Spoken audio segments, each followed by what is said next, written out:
to folks. Okay. Thank you. All right, everybody, this is the Wednesday meeting of the Design and Project Review Committee. We do have a quorum.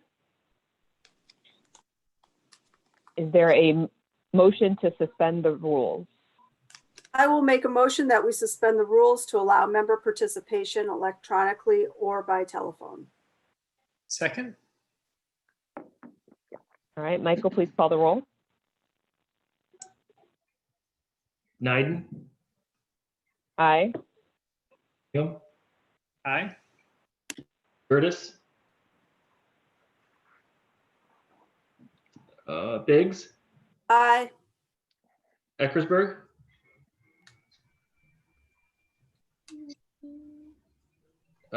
Tristan, Aye.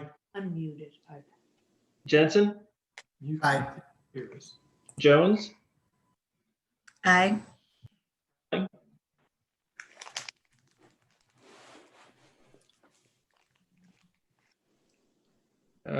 Curtis. I can't hear people.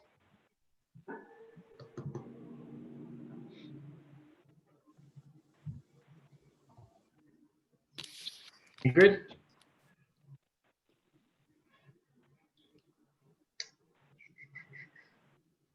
Sterling? Anybody? Hi, yes. Sorry, Mayor. All right. Did I miss anybody?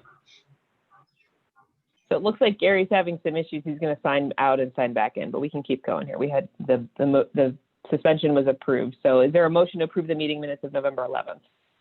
I'll make a motion that we approve the meeting minutes. Second. Okay, please call the roll. Naiden, Aye. Aye. Biggs, Aye. Eckersberg, Tristan, Aye. Jensen, Aye. Jones, Aye. Sterling, Yes. is Curtis back? Is Gary back on? Well, I admitted him back into the room. Okay. Curtis? Minutes?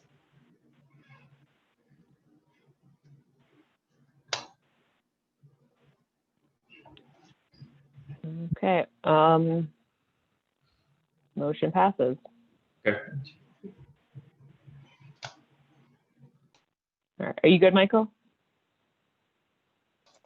I have let's see, Gertis and Ingrid. I didn't have any verbals from them. I think Ingrid was maybe absent last time, so is that an abstain? Okay. And then Gary, are you with us yet with audio? Okay, not yet. Well, looks like we got a majority there, so let's keep going. 2715 Hurd Avenue. We'll hear from the applicant on any updates. I will take a few minutes of public comment. If you already spoke last time and are planning to say the same thing or something very similar, please keep in mind your comments and the information has been put on the record. So I'd ask if when you put a note into chat to me in the Zoom chat box to sign up for comment, you keep that in mind because we do have a very full agenda and a limited time to have our meeting. And this will go to the Planning Commission, Planning and Development Committee, the City Council. So there will be other opportunities for comment. So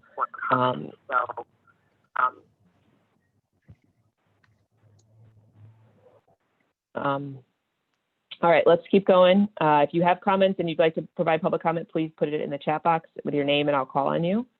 And let's go forward. Who is presenting for 2715 Hurd?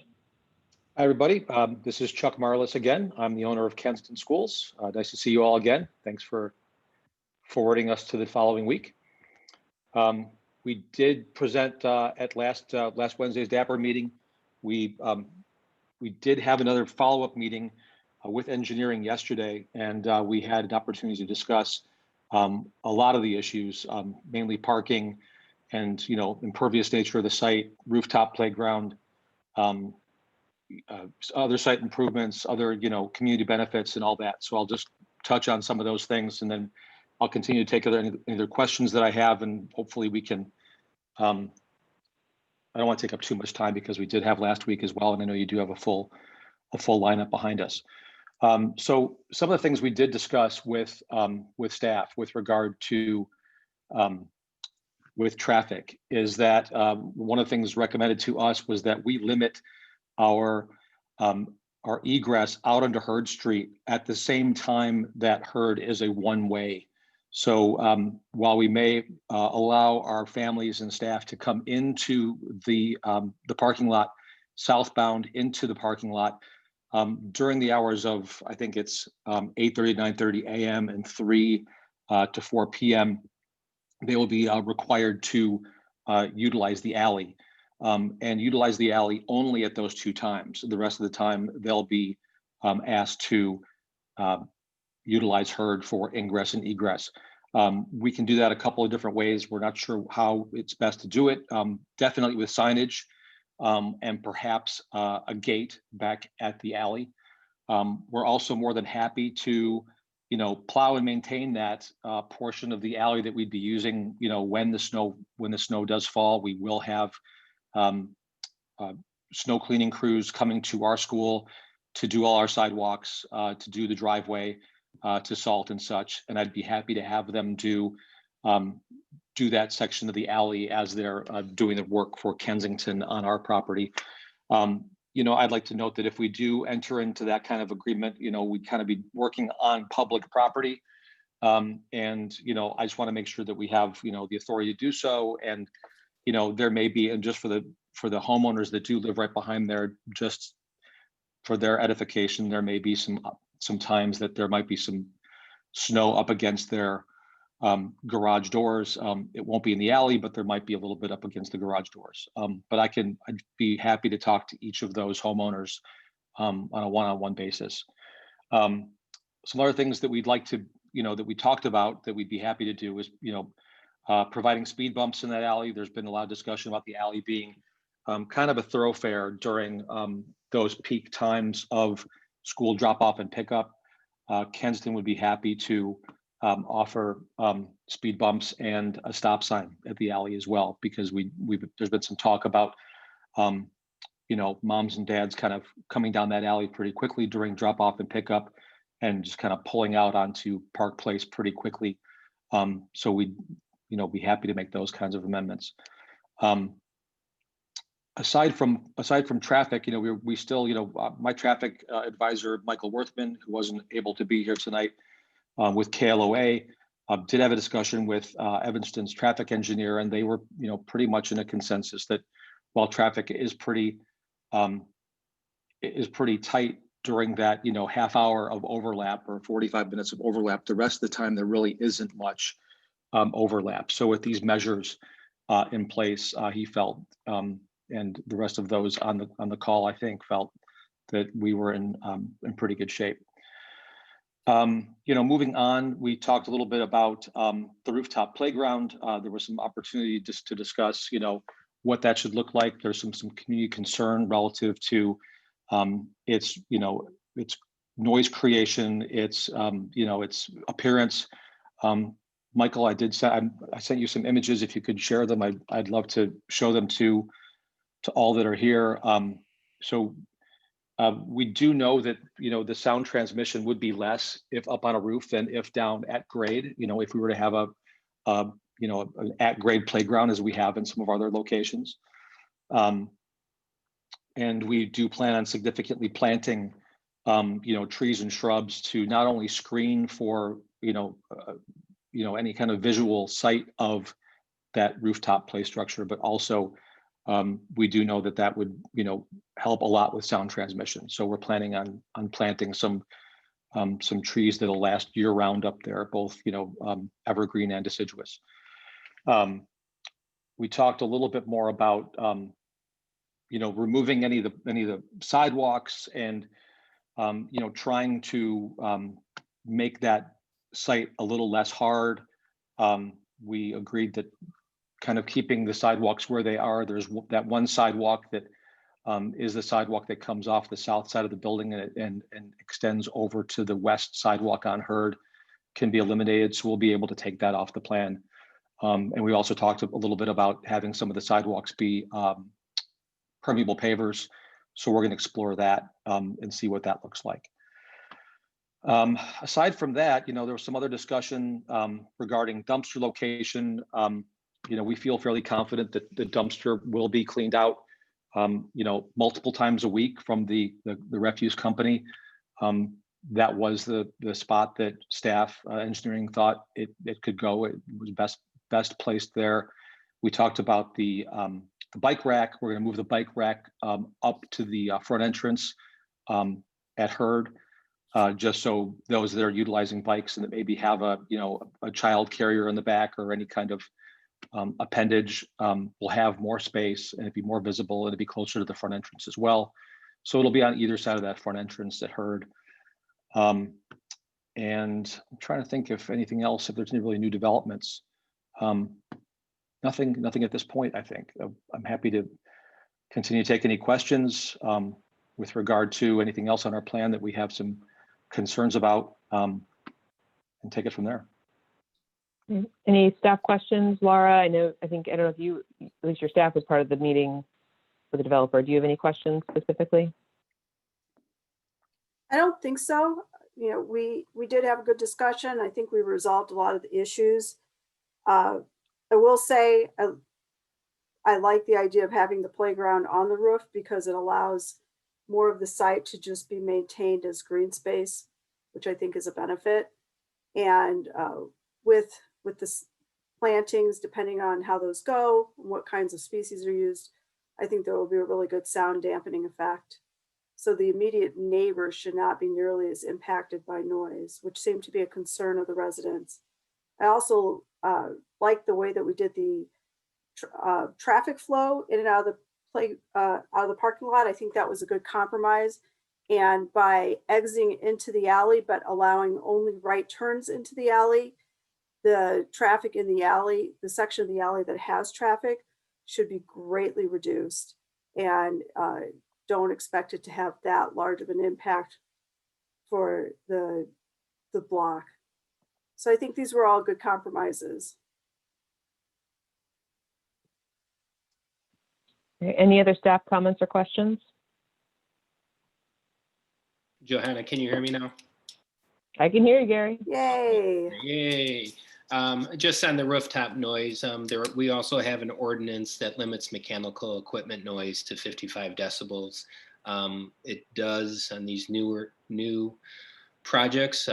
We have had issues with that. So in designing this, you should be considering both screening and sound attenuation for that mechanical equipment.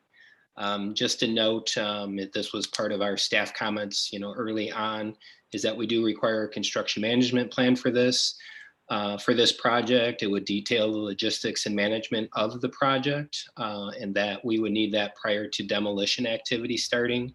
It is probably a 6 to 8 week process until we get an approved plan. So please put that into your project scheduling. And that's about it. So. Thank you. Yeah, I failed to mention, I'm also joined today by Lance Lauderdale. He's the architect and general contractor. So hopefully Lance is making some notes of this. We do put our mechanical units up on the roof. It's just it's a best practice of ours to get things off the ground. And we'll make a point to make sure that we reach those decibel levels that are, acceptable to the city. Thank you. Yeah, I think, one of the things that I've been hearing from some of the residents in there is just, during construction, where are the contractors going to park? Where are the truck routes? What are the schedule? Those are the things that we'll address in the construction management plan prior to permit issuance. Fantastic. Thank you. All right. If there's no more staff comments, I'm going to take some public comment. I have 1, 2, 3, 4, 5, 7 people signed up for public comment. So I'm going to ask that you keep your comments to 1.5 minutes. I will keep track, and I will let you know when your 1.5 minutes has gone on. So the first speaker is Alyssa Jameson.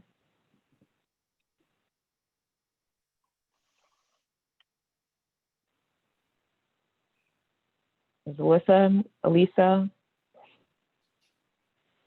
Hi, this is Alyssa. Can you hear me okay?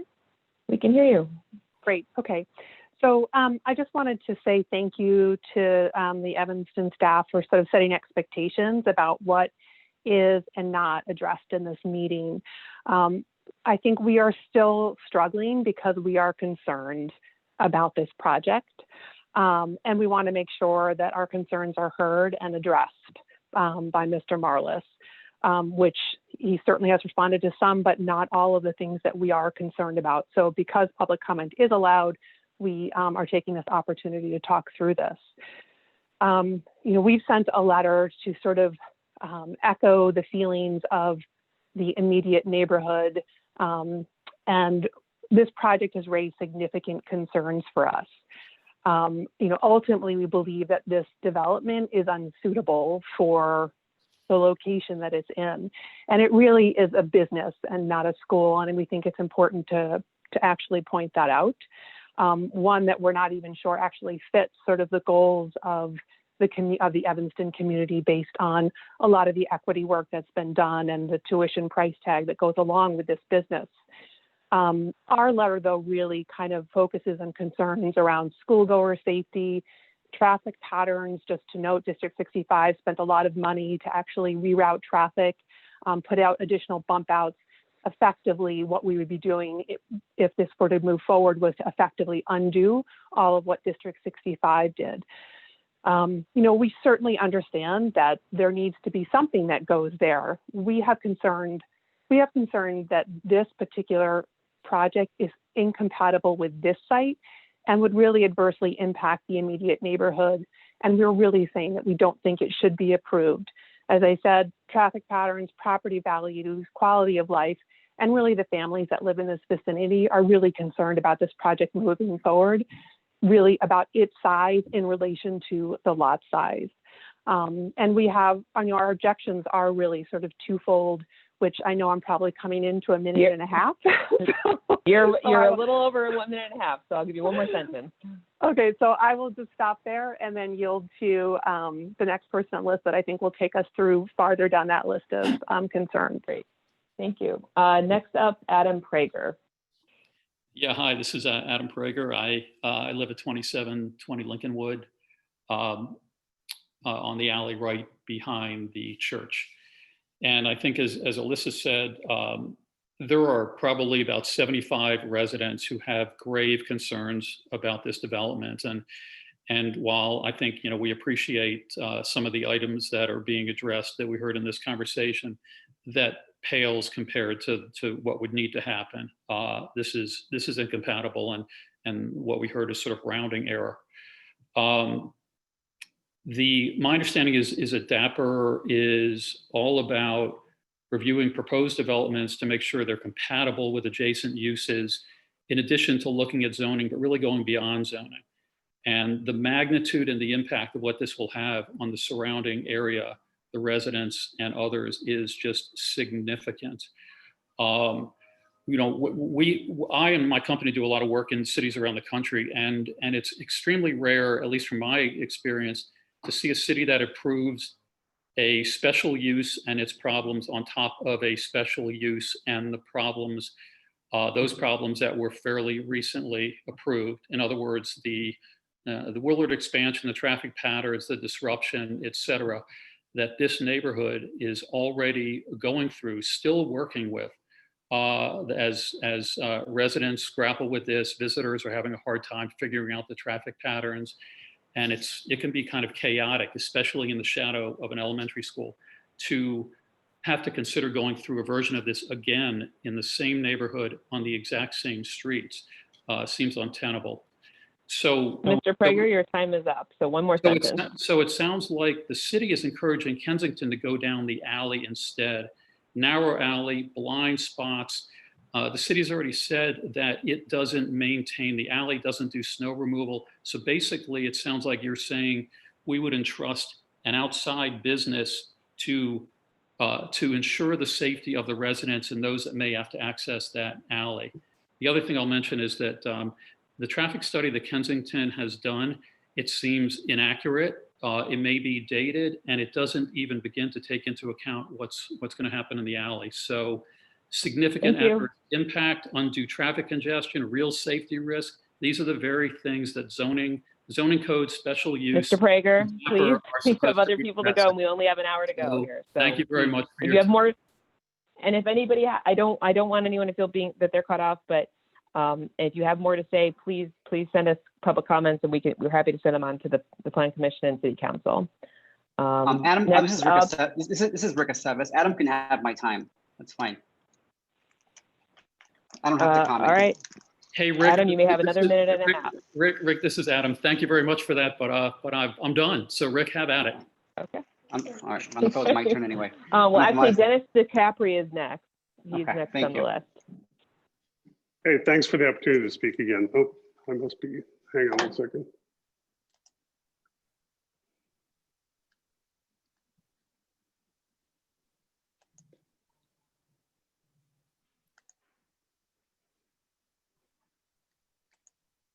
Dennis, are you Sorry, there? I'm here, but I'm having difficulty turning off my audio. You're probably hearing a background noise. Can you hear me okay? I'll just continue if We you can can. hear you okay. Okay, so, we talked a lot about the adjustments that have been made, but none of them really hit at the core issue that this neighborhood's very concerned about, and that's the compatibility of this building with the site.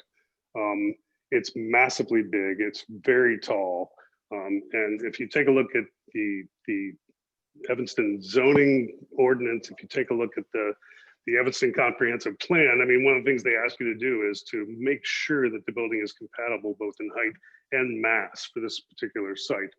It's a daycare facility. It's a 2-story daycare facility. I think if you look at most daycare facilities, and if you look at most of Kensington's daycare facilities, they're a 1-story building. That's probably for good reason.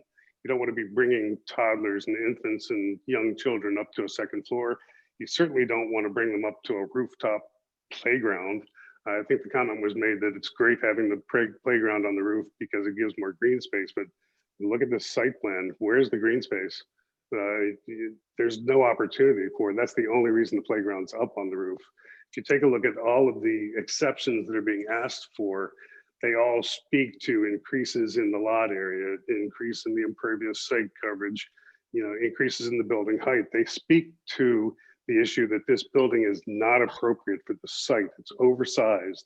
It's massively big. It takes up much more of the site just on a footprint standpoint. It takes up more of the site than the church did originally, and that's a special use. While steps have been taken maybe to mitigate some of the concerns that we've had, it does not hit at the core issue, which is this building is not appropriately sited for this residential neighborhood. If it was on, Central Street, Mr. maybe. DiCapri, your time is up. If you want Okay, if it to, was on one or two Central more Street- sentences.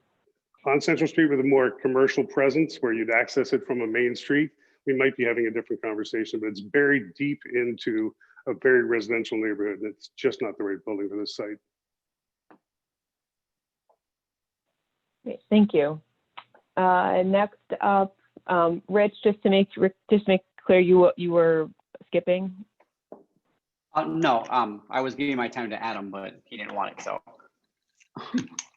Did you want your time back? Did you want to say something? Yes, if I could, please. Okay. Yeah, sure. It's just really much echoing some of the things that people have already said. I live at 2725 Hurd, which is, one house away from this building that would, looking at this plan, it's ginormous.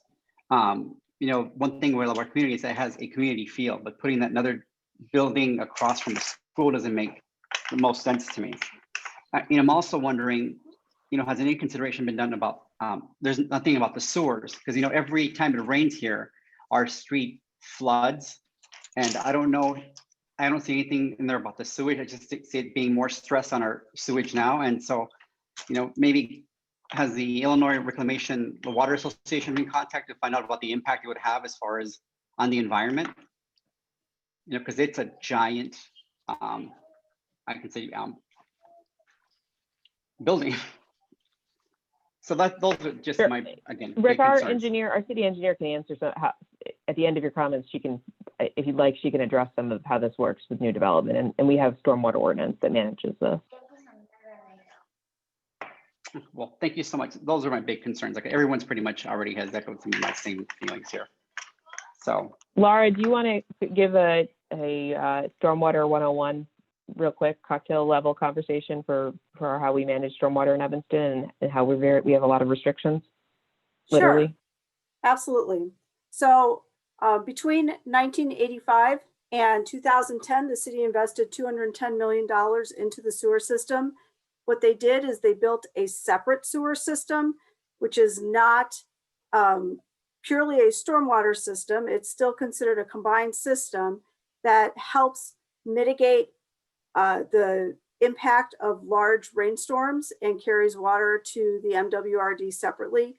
In areas where that system, the relief sewer system it's called, did not go, such as in this particular space, the existing sewer system had restrictors placed into the catch basins, and water is deliberately ponded on the street and only allowed to enter the sewer system at a fairly slow rate in order to prevent basement backups happening from the system being overwhelmed. It is the position of the city that it is far better that there's water ponding in the street than that there's water in your basement.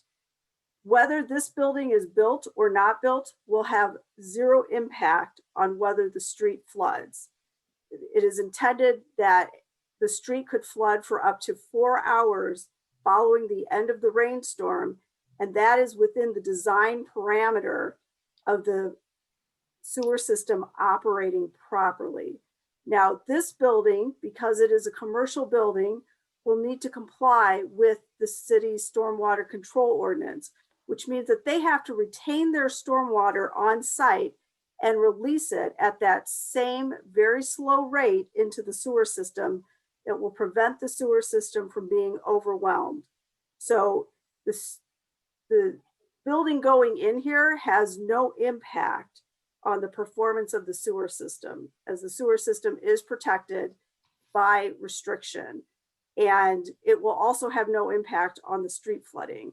That's purely a function of how the sewer system is designed to prevent basement backups.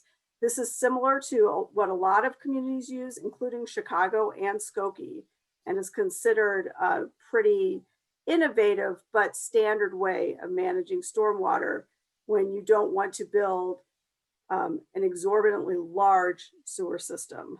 So I just want to make it clear. Now, there are a lot of overland flooding issues in this area. I don't think this building is really going to have much of an impact. It just happens to be that the soils in this area are not particularly good in general at absorbing stormwater, but because this building is required to maintain all of its stormwater on site, it should not impact the surrounding properties. theoretically. Well, it's pretty, they're held to pretty high standards, much higher than what the Metropolitan Water Reclamation District requires. And it's generally been found to be very effective. The city of Evanston is actually doing a stormwater master plan over the next several years, where we are building a model of flow around the city to try to address some of the issues that are ongoing, but those issues are not related to this building. All right, I want to keep going. Thank you so much. I've had a few more people. I've had a few more people sign up, and again, I just want to say thank you for the explanation. That's all. You're welcome. Sorry, I can't always hear when people are trying to say something. So a couple more people. Leslie, did you have any comments to make? Yeah, so from Bird Friendly Evanston, I did write to the developer. I'm not clear from the drawings on the that are submitted with the packet whether the windows are a problem for bird strikes in this. Bird strikes are very upsetting to children in particular. And I just want to highlight that to the extent that windows reflect foliage, trees, and on rooftops, especially if there's foliage on rooftops, like plantings, that attracts birds, and you often get bird strikes. So I would love to understand better. It looks from some of the photos as if there might be a grill on the outside of some of the windows, which would solve my problem as to those windows. So I would love to be able to have some communication separately with the developer about the status of bird collisions. Thanks. Thank you, Leslie, and thank you for being under a minute and a half. Mike Selvey.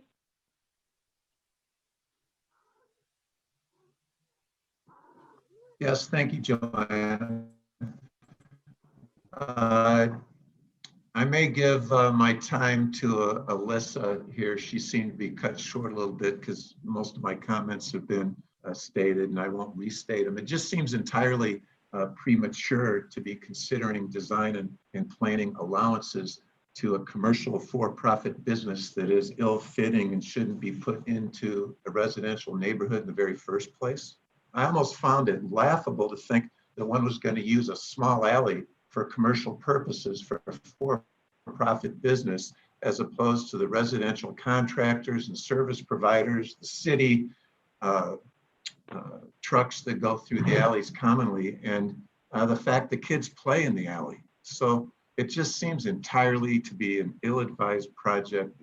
As a 30-year resident, at 2600 Hurd is just inappropriate, but I'll let the remainder of my time go to Alyssa or anyone else that was cut a bit short. Mike, you have about 15 seconds. So I'm honestly going to move on to the next person because I want to make sure we keep. I've been giving everybody a little bit of extra time here. So Tim Reardon is next. Hey, can you hear me okay? We can. Thanks for the time. Just a couple of things. I would reiterate what most everyone said about traffic, the size of the building. I did want to ask a few questions though about Dapper. I think some of what happened last week with a lot of us is you have a lot of neophytes. We don't understand how this works. As Mike just alluded to, it seems like this is a foregone conclusion that Dapper's gone down the path with private meetings with the developer. You're helping them fix this thing, and that it's just sort of rubber stamped and then moved on to the next thing. I think why you're getting a lot of people last week on the call as well as this week on the call is we have a sense of like, this is just going to happen, and we're sort of feeling quite helpless. We did do some more research, and we did notice that the City of Evanston Public Comment Guide allows for 3 to 5 minutes for all speakers. So last week we got 2 minutes. This week we get a minute and a half. While I appreciate that you're crunched for time, we all are, and this is very important to us. Some of these folks have lived in this neighborhood for 55 years, and to have a minute and a half to sort of be heard is kind of where you're going to feel a lot of anxiety across the Zoom call. Secondly, I was curious to know, does the Dapper committee actually go out and visit the site?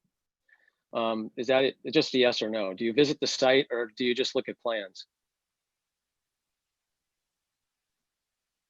That's for anyone on Dapper. I'm happy to give you I want to give everyone else a chance to speak, and then I can speak to sort of what Dapper does. Okay, well, I would just say that make sure people speak. If you were to visit the site, I think what we're reacting to is the height of the building is taller than Willard. The height of the building would be as tall as the peak of the church is now.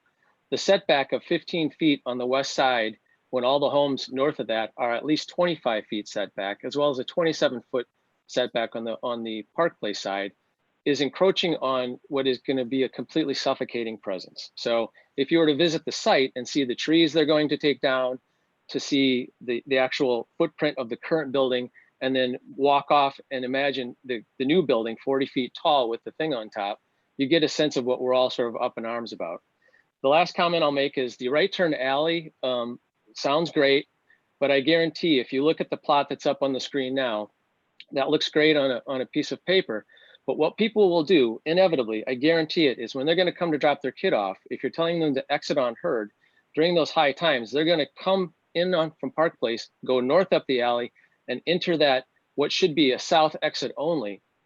People, I guarantee, will come in that entrance in the morning, and they will not always turn right. They will turn left and go north. That's human nature. We see it here in this neighborhood every morning with people cutting through the alleys. I live right on the alley, right across from the church. My kids like to play basketball in the alley. I know they're not supposed to, but you show me an alley in this town that doesn't have a kid playing in it at some point in time, and I guess we can talk about that. This shouldn't come down to enforcement. There should be no enforcement needed. It should be designed appropriately for the neighborhood. If it's designed appropriately for the neighborhood, there would be no need for police enforcement on traffic patterns, etc. Thank you for the time. Great, thank you. Mary Skinner is next. Hi, I'm Mary Skinner. I live at 2704 Lincolnwood, and my garage would be the first garage that opens along the alleyway as you would enter off of Park Street. And so my question kind of segues off of Tim's comments. You know, we experience a significant amount of traffic in the alley when school is in session, and they currently use that alley to enter the parking lot to drop off kids.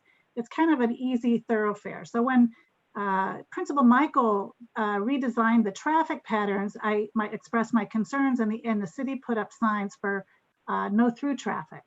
So my question is, you know what, I've called the city, I've called 311, I've asked them to enforce that no through traffic, but what recourse do we have as residents to keep that as a no through traffic pattern? Because Tim's absolutely right. People come through that alley, that it's a very consistent pattern to break those habits that are there, to keep them from entering the parking lot on the north side of the daycare center through that one way only.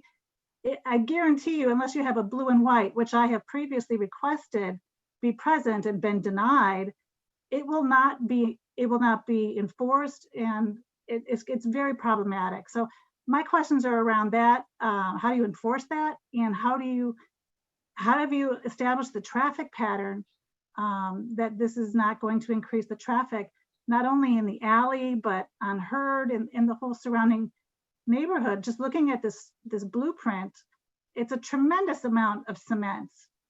There's more green space and grass. You know, my kids are getting older, but have played in this alley and in this space, in the green space that's there. And it's very concerning to me to see this much hardscape going in behind my home, especially at the size that it's going to be. Thank you.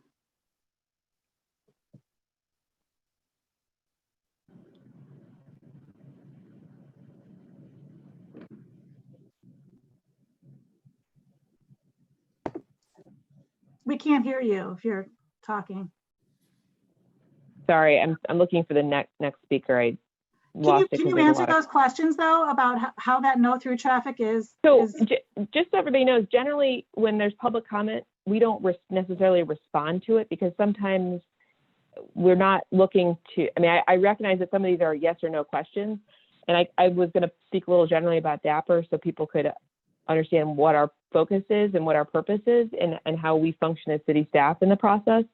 But generally the city's practice is we don't respond to public comment, because it gets into this back and forth of right, wrong, opinions, facts. And I'm not saying anybody's saying anything that's an opinion and not a fact. I'm not trying to dispute that. It's just the city's practice is that we generally do not respond to public comment in these public meetings. Can you just clarify for me when the traffic study was done? Obviously that was during COVID, prior to COVID.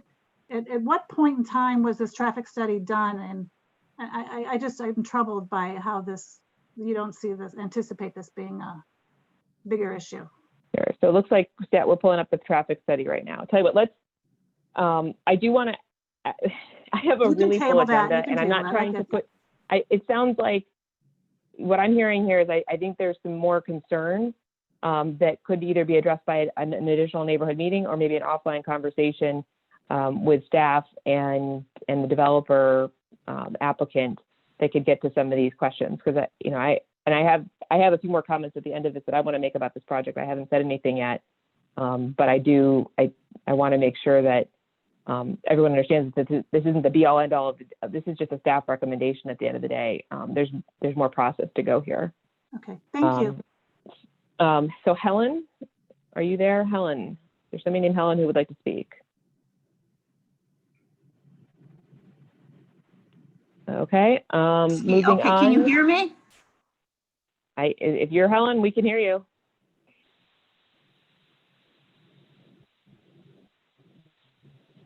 Now we can't hear you, Helen. Let's try this again. Does this work now? Okay. Yep. 55 years in the house right across the street on Park Place from this church. I bought it as a residential neighborhood, which I love. I did not pay land to live here in a business across the street from my house. Why do I get the feeling after listening to all of you that your team is on the buyer side? You should be on the resident side. We're the ones who live here and it's affecting us. Can you hear me or am I lost again? You have about a minute left. We can still hear you. So anyway, and I'm totally against driving down the alley. That's totally unacceptable. It is a small alley and people now race through the alley and then come through my alley heading towards Central Street.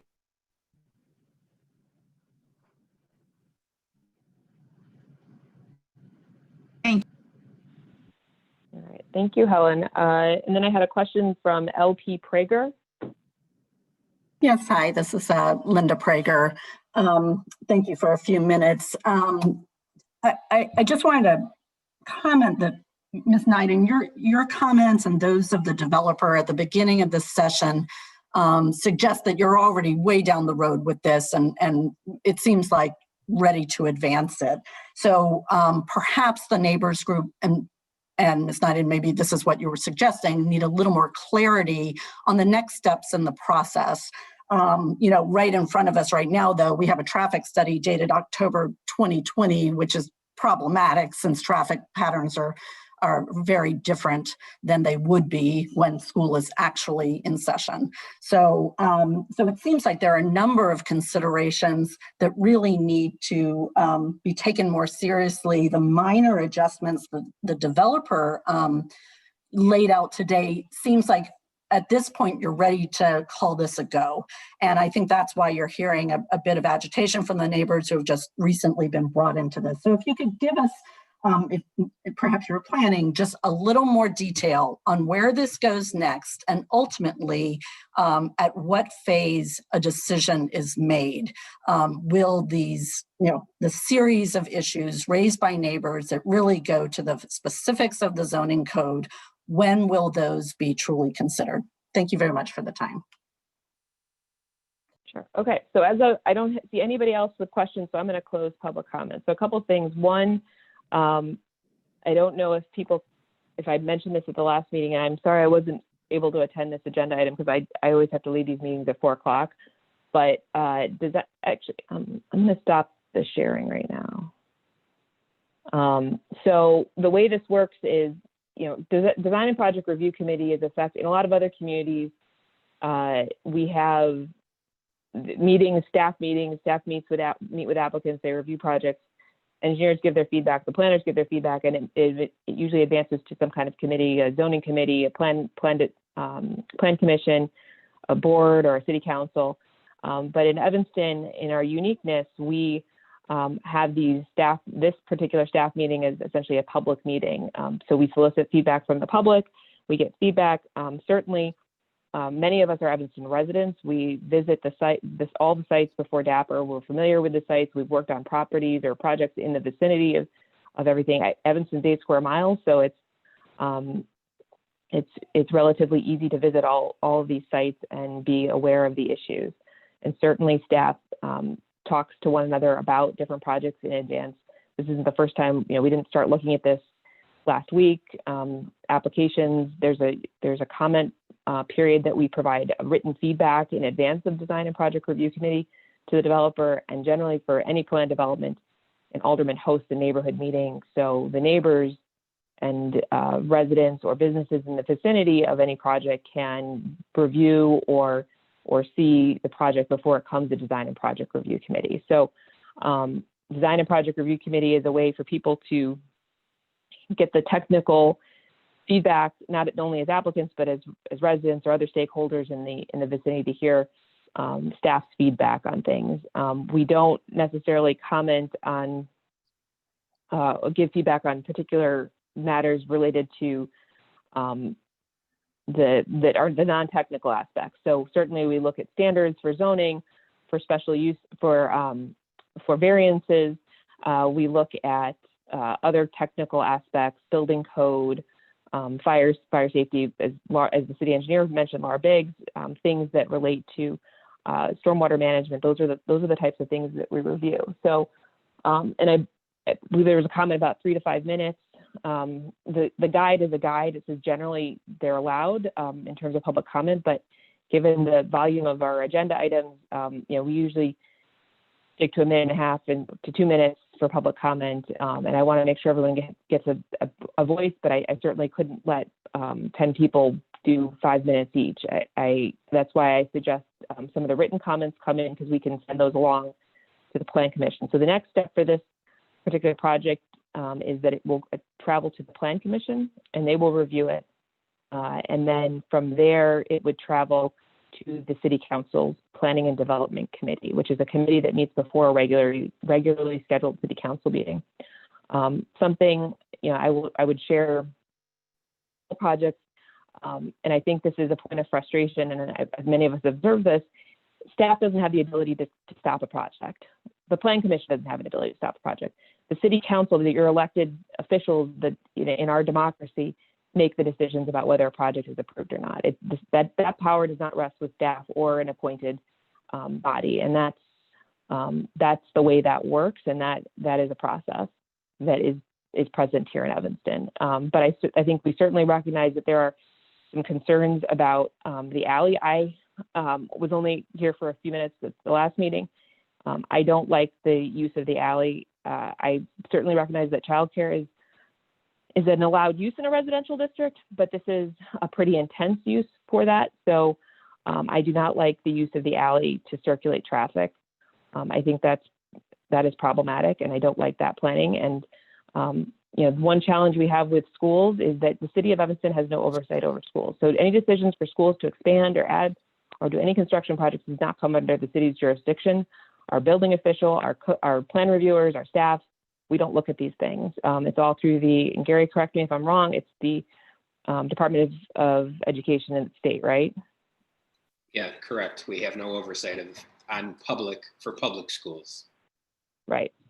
So the schools can make decisions and make changes to their buildings, and the city does not have any oversight on that. So we are often left to deal with the results. Our engineers, our planning staff work to address sidewalks and streets and other things. And certainly the schools aren't doing that in a vacuum. They keep us in the loop. We know what's happening, but we have no ability to change those plans. And I think we all, as having visited the site, recognize the challenges of this. And I would agree with the neighbors that doing a traffic study in the middle of a pandemic for any project anywhere in Evanston is a little problematic, because the traffic is completely skewed right now, and intensity of the use. So that is certainly a problem. So I would ask if any other staff have any other questions or comments about this project, and if not, I would like somebody to make a motion. Okay, I have one more comment on the traffic study. We did a substantial look at the traffic in this area because of issues around the school with the traffic. And we did traffic counts. The city of Evanston did traffic counts in January 2018, which KLOA utilized for this particular traffic study. So they did not use traffic counts from October. They used it from January 2018, when the traffic was more representative. And a question was raised about, how do I get the police out there to do a ticketing program? You talk to your alderman. If you feel that the police department has been unresponsive, then you move to your alderman. That is just typically how things are handled in the city of Evanston. And most of the aldermen are pretty available for discussions with residents and have regular ward meetings for that purpose.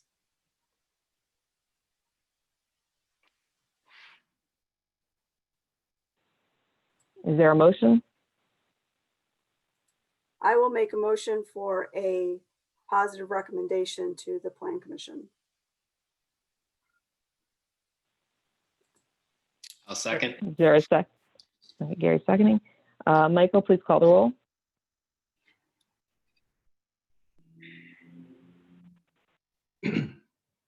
Naiden, No. Mangum, Aye. Curtis, Aye. Aye. Eckersberg, Aye. Tristan,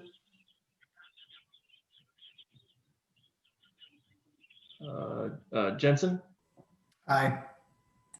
Jones. Aye. Is Tristan there? Mario? He's muted, but he said aye. And I will vote aye. 1, 2, 3, 4, 5, 6, 7. So 8 So the motion ayes, passes. 1 The nay. staffer recommends to Plan Commission. Do we have a date for Plan Commission yet? It has been noticed for December 9th, which is But we're thinking it might not be December 9th because of the volume of existing agenda items, correct? right. So it is possible that it would end up being continued to January 2021, that first meeting. All right, so I want to just explain that again to all the residents that are on the call right now. So there will be a notice that was sent that will indicate that the meeting is on December 9th, but that means it may not be because we have too many agenda items already there. So it will state on the agenda when the agenda is published that that staff is recommending that it be continued to January. And I think that makes sense in terms of additional time to meet with the neighborhood to talk about some of the concerns that have been raised and how you can address it. So, and we will talk to Alderman Suffredin about this as well. All right. Thank you, everybody. We're going to move on to the next item. 1700 Maple Avenue, 1701 Maple Avenue, and 909 Davis. McCaffrey interest applicant submits for a revised Unified Business Center sign plan for Church Street Plaza plan development to include an illuminated channel letter, center identification sign, glass facade, vinyl graphics, and double-faced banners in the Research Park District. Hello? Hello? McCaffrey interest, are you there? Yeah, this is Kim. Can you hear me? We can hear you. Okay, good. Well, thank you for letting us present our revised plan to you. You know, this is very similar to what we presented last time with some changes based on the recommendations that you guys made during our last meeting. I think Joanna's going to bring it up. But the first thing is we removed from our Unified Business Plan, we removed the wayfinding signs because you guys were not in favor of that.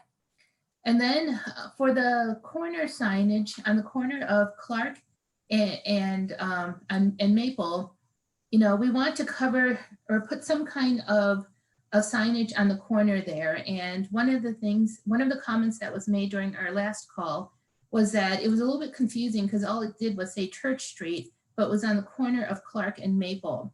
So we added the word plaza at the bottom so that it now reads Church Street Plaza. Yeah, I think I think it's the next page. Yes, so this is what we had originally presented to you. But based on your comments, we updated it and gave some options. And hopefully you'll find one of the options to your liking. We added the word plaza to the Church Street logo so that now you can see that it's a plaza and it doesn't just say Church Street. We also added some color options. There's I believe a yellow, and if you scroll down some more, there's the options. There's the yellow option. There is also a red option and a blue option. You know, we're hoping that something will be striking. We also took into your consideration your comment that you felt that some of those windows are more of an architectural design. And so what we did is we scaled back the some of the glass coverings to reveal the blue glass on the corner. And then we also added that in a yellow, a red, and also blue options. If you scroll down some more, you'll see those options as well. You know, we're just trying to take your thoughts and ideas and try to make something that's agreeable to everyone.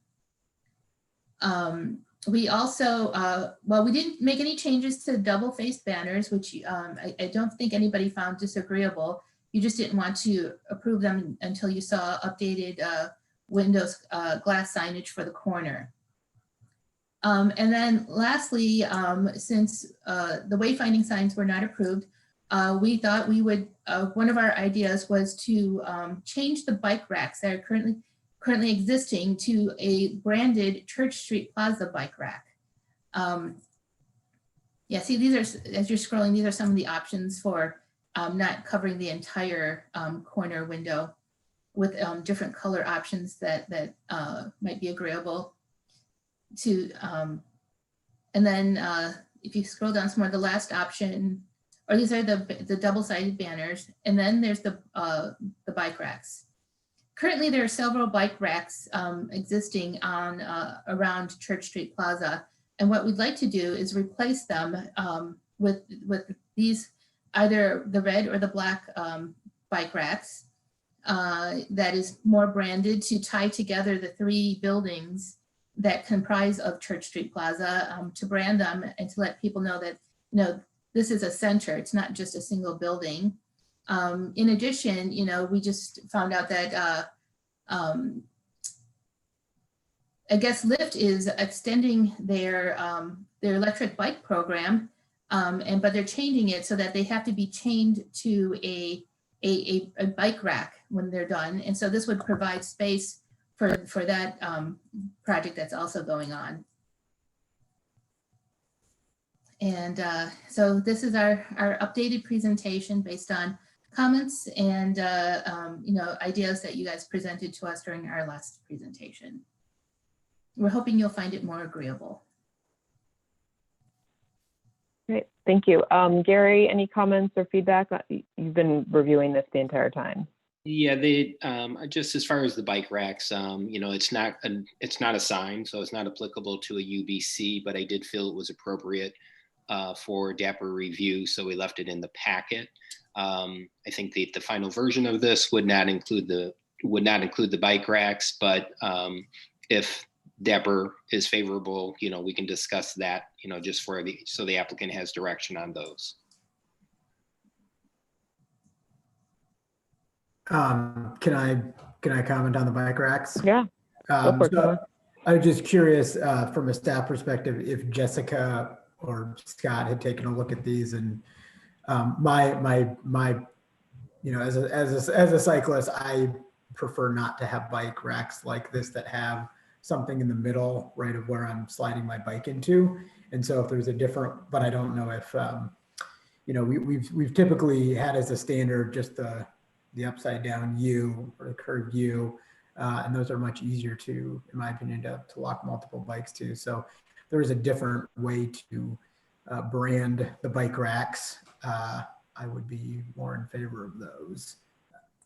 And then the other comment I'd like to make is one that is also showing up in the comment box, which is that from a bird friendly or bird collision standpoint, having glass corners that birds can see through is particularly dangerous. And so a coating or covering that covers the entire window would, or has some type of texturing around that corner would also be preferable from that standpoint.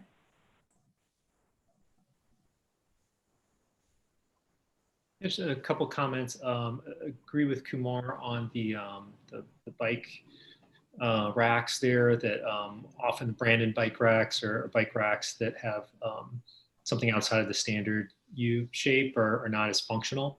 When you place elements in the areas where you'd be locking, depending on the locking mechanism for the bike, it can make them not particularly functional. And then as far as the signage on the windows, I appreciate the revisions. I do feel that the vertical window elements are architectural elements on the building as part of the original design. So the one that, if there were to be signage on that corner building, the one that I would feel most comfortable with would be the open corner blue. So I think that was the last option was presented. Then it at least matches in color to the glass or spandrel glass that are in the other vertical elements of the building.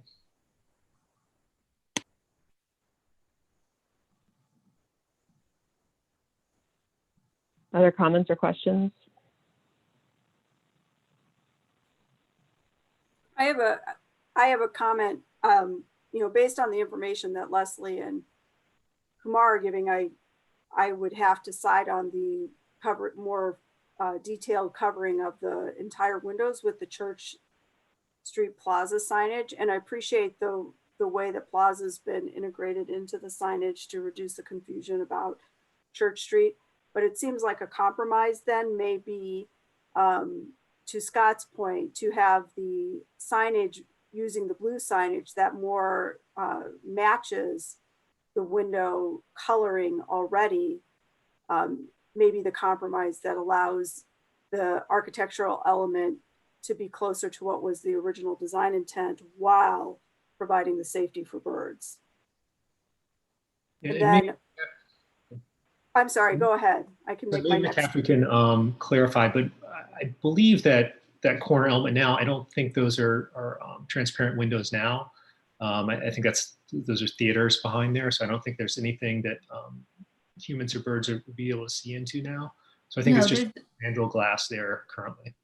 That's correct. There's nothing behind there. It's just glass. And it's opaque, so you can't see through it, but there's nothing on the other side. It's not like it's a window, it's just a glass panel.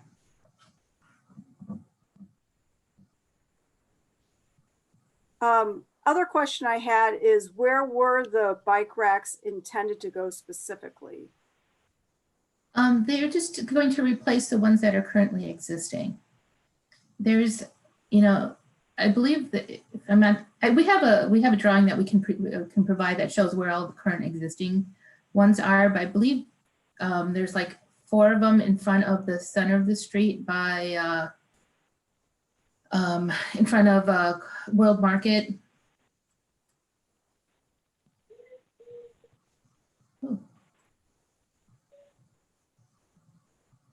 And then there's others, kind of spread around. And if I'm not mistaken, there's a total of 7 of them. I see.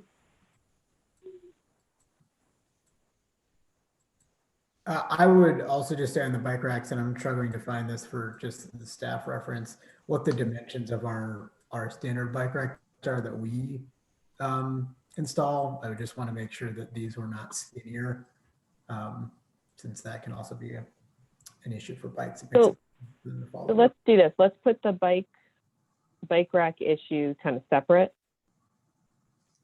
I think it's Church Street Plaza. I see Paul's on this call. Maybe Paul and Jessica. Jessica is not on at Dapper today, but maybe we could, work to, if there's some additional work to be done on some bike racks, maybe make them a little more unique, placemaking, and McCaffrey wants to spend some money to put some cool bike racks that meet the need. And I think there's sometimes really cool bike racks, and then there's unfortunately, the really cool bike racks are sometimes things but cyclists don't want to lock their bikes to, because they know what makes for a good bike rack, and not all bike racks are good. So that look cool. So if let's maybe move that item separate, and Jessica and Paul and anybody else who wants to work on bike racks with McCaffrey, let's do that. Does that work for people?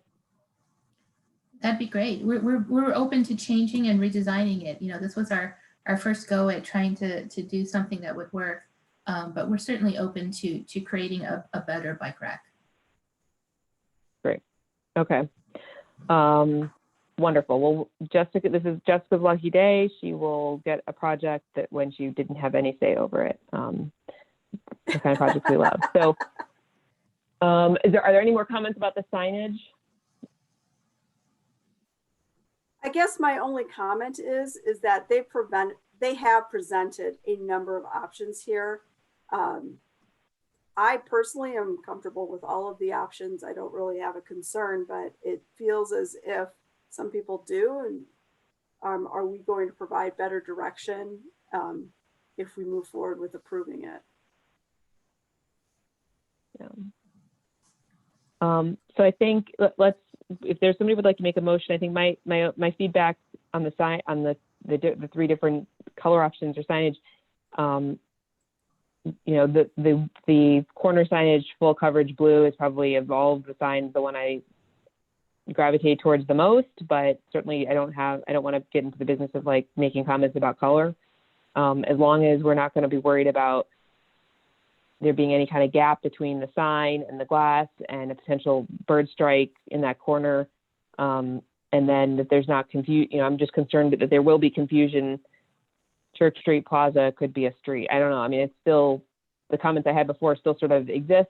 And I don't know, you know, from a branding standpoint, this in an urban downtown, if this makes sense, but I understand what McCaffrey's trying to do here. So those are kind of my general comments. Is there anybody else who has anything to say? Otherwise, can someone make a motion? I guess I have some general comments. Just that I don't know how supportive I am of branding something like this, branding individual. It's not really like a district in its own sense. I struggle with branding that's not placemaking. It's just branding. I think the best way to create interest for this business is to have interesting uses and interesting architecture and good architecture and placemaking rather than branding. But that's my input. I guess I tend to agree. I think the initial design of the buildings was successful in that they are unique and individual buildings and are not designed like one shopping center. And so I think for that reason, the branding of it as a shopping center is not necessarily appropriate.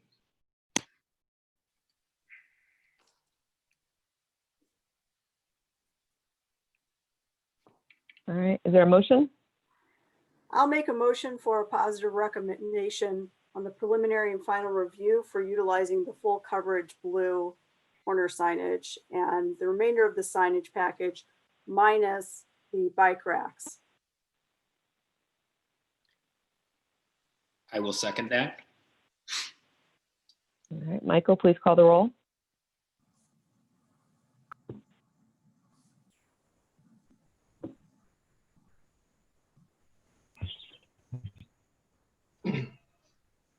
Nyden. Aye. Mangum. No. Curtis. Aye. Higgs. Aye. Eckersberg. Aye.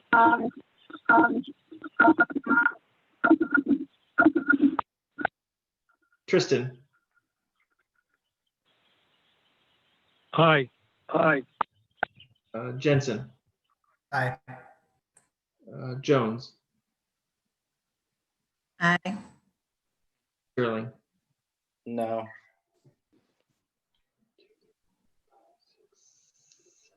Seven ayes and 2 nays. Great, thank you. All right, next item. Wait, so does that mean it's approved or do we have to go somewhere else? No, Kim, it's approved. I will contact you with direction on next steps here. Okay, perfect. Thank you so very much. Okay, next item. McCaffrey Interest applicant submits for a mural and seating improvements at the northwest corner of Maple and Church Street Plaza in the Research Park District. Okay, so that's me again. This is Kim. On the corner of Maple and Church Street, there's currently, for lack of a better word, a little courtyard. And in the courtyard, we have a Church Street Plaza pylon sign. And behind it, there is, you know, some trees, some fences, you know, a little structure that is usually, I think the city of Evanston plants some flowers in there during the summer. And, you know, it's a little bit of an eyesore to the neighborhood, to Church Street Plaza, to Evanston. So one of our thoughts was to remove that pylon sign, cover those planting beds with seating area, and then to put 3 murals up on the existing fences there. And we've been working with the Evanston Mural Arts Program and with Jay Ryan, who is a well-known Evanstonian artist. And he's created this mural that we would like to put there. And it's kind of a place for people to come and do their selfies and you know, bring people into Evanston to come and see this fabulous mural designed by, you know, Jay. And have a little seating area where, you know, instead of having just, you know, weeds and flowers at times, you know, where you can come have a seat, take your selfies with these murals, appreciate it. They're all about Evanston, and just have a little place, you know. And before COVID, we thought this could be like a little gathering place where we can hold little events, you know, like story time reading on the weekends or during the days. But obviously, you know, right now that's not an option. But, you know, it beautifies that corner, and, you know, it brings energy and life to that corner. We presented this plan to the Arts Council last week, and they were very, very supportive of the murals.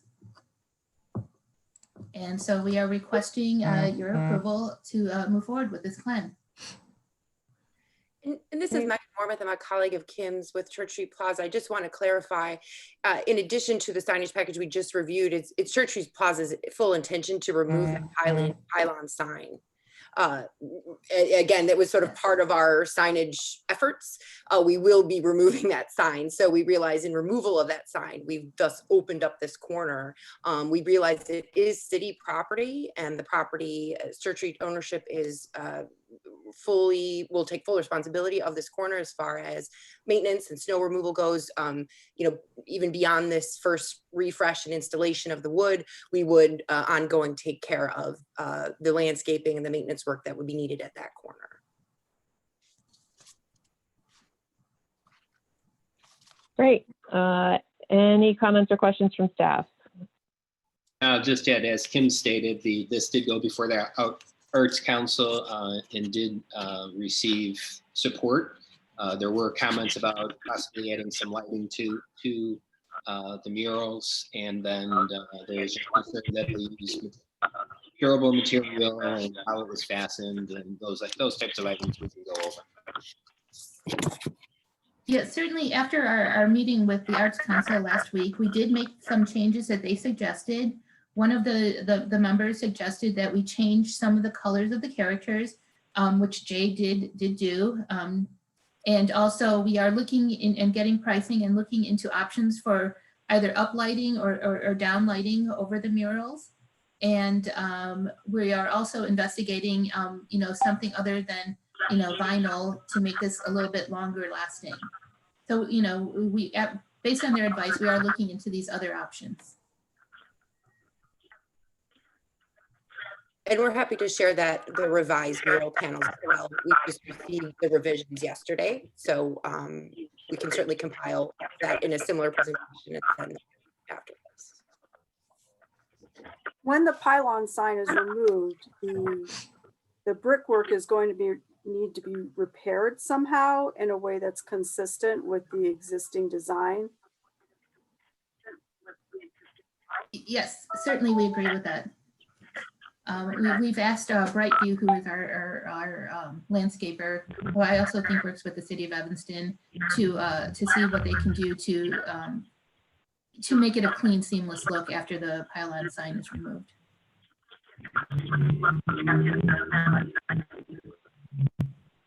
All right, Ingrid, do you have a comment to make? I see you keep unmuting yourself, and I just want to see if you had any comments to make. Wonderful. Okay, Ingrid, I'm gonna mute you so we don't get the feedback. All right. One more question I had is the aldermen of this area been made aware of this mural?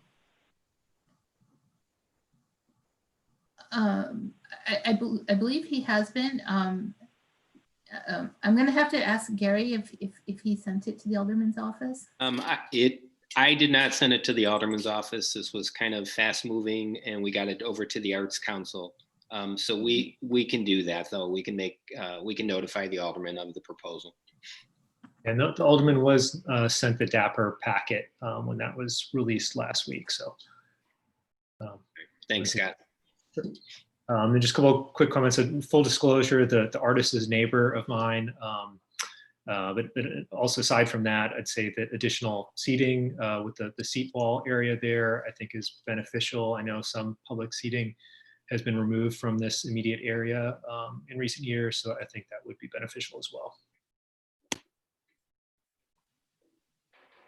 My comments are just around the last item that was brought up related to lighting, which is that I'd certainly prefer to see down lighting rather than lighting the sky. In accordance with our aspirations to become a dark sky community and our consideration for the confusion that lights up or can have for birds and other flying animals, downward lighting would be preferable. And certainly that's something we can focus on. Generally speaking, the community prefers that we use the warmer range of lights versus the bright blue-white light. So I'm going to agree with Kumar that downlighting is far preferred, and just that there needs to be a conscientiousness about the color of light chosen as well. Okay. I would just jump in and say that I don't know that you need to draw more attention to it with any kind of lighting. I guess I would default to the Arts Commission, but I just don't find this very attractive. I don't see that this is a good addition.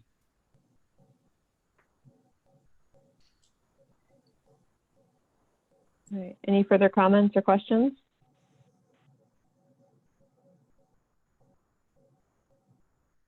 So I will make a and if not- motion for preliminary and final approval of the mural, the removal of the pylon sign, and the revisions to the addition of the wood seating over the planting areas. Second. All right, Michael, please call the roll.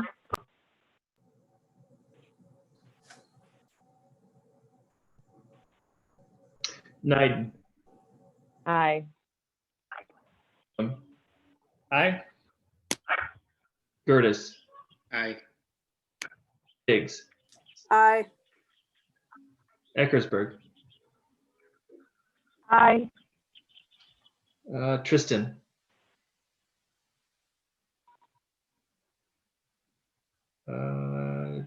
Jensen. Aye. Jones. Aye. Sterling. No. Well, I'm sorry, I didn't understand. What was that? Sterling? No. And Tristan. Aye. Aye. Aye.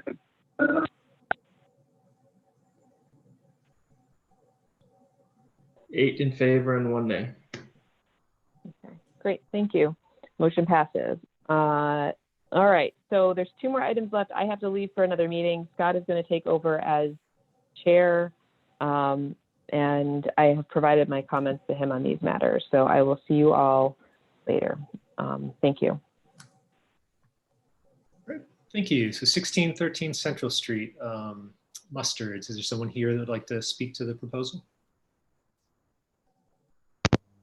Yes, this is Steve Starkman. Can you hear me? Yes. Okay. This is, thank you for letting me present, and I'll see if I can do a little video here. Potentially I should be coming on any second. So Mustards would like to propose that we get a little kiosk that could help our business and help the community during this pandemic, the COVID-19 situation. And we have a concept that we came up with and I started talking with Alderman Ravel, and then I met up with Paul Zelmazak and Gary. I think everybody is now familiar with that we are starting a project at this type. And I would like to kind of go over some of the things I did present. I do have a PowerPoint presentation. Would you be comfortable with me putting that on?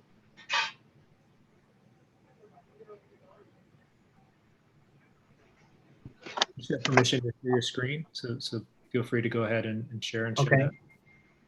Okay, let me go ahead and share the screen here. Share.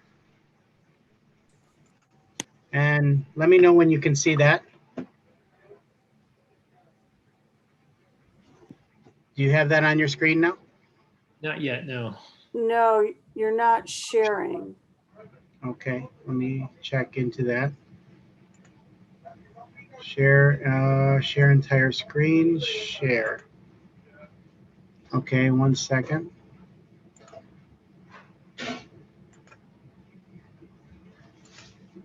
There we go. I should be able to share it now. Yep, there we see it. All right. So I put together a couple slides that might help us, kind of encapsulate what the idea is. And as you can see, Mustard's Last Stand, we've been in business for 51 years. Last year was our 50th anniversary. And actually, thank the city and Northwestern, we partnered up with them for a fantastic event. One of the things that we're going to do is try and get an express drive up. So using this word drive up is important because we're really not making a full drive through, which you would typically see. We're just looking to do something very basic, which is a Mustard's drive up. And we want to safely distribute high quality, limited menu items. We're not looking to go big time in our menu items. To our customer base that would prefer the convenience and rapid serve time to return home quickly and safely. I'm just reading off the slides, but for people who may be just on the phone. The benefits would be to drive incremental business, revenue, and tax dollars. That's the ultimate goal because Mustard's, in the winter typically has a downturn, which is something that we basically keep the place open for our summer business, but we take care of our customers in the winter. And now with COVID, we've seen almost 40% drop in our business. So that could be very detrimental. And we want to provide a pandemic safe solution in these difficult times, provide additional resources and actually hire new employees. We're going to start very slow with this, so I wouldn't see, some big time movement, but we are going to go on hiring and start, adding a new head count. Of course, working hand in hand with the city of Evanston for both of our benefits. And one of the last things I wrote on this slide was it provides a lift of spirits, because Mustard's brings happiness to a lot of households. I know that. For 51 years, my dad started the business. We've had long-time employees, 20 plus years, and this is a good place for them. So here it is. That's the Mustard's Express. Picture's worth 1,000 words, so I don't really have to say a lot around this picture, but I had it custom made from a place in New York, Guardian booth.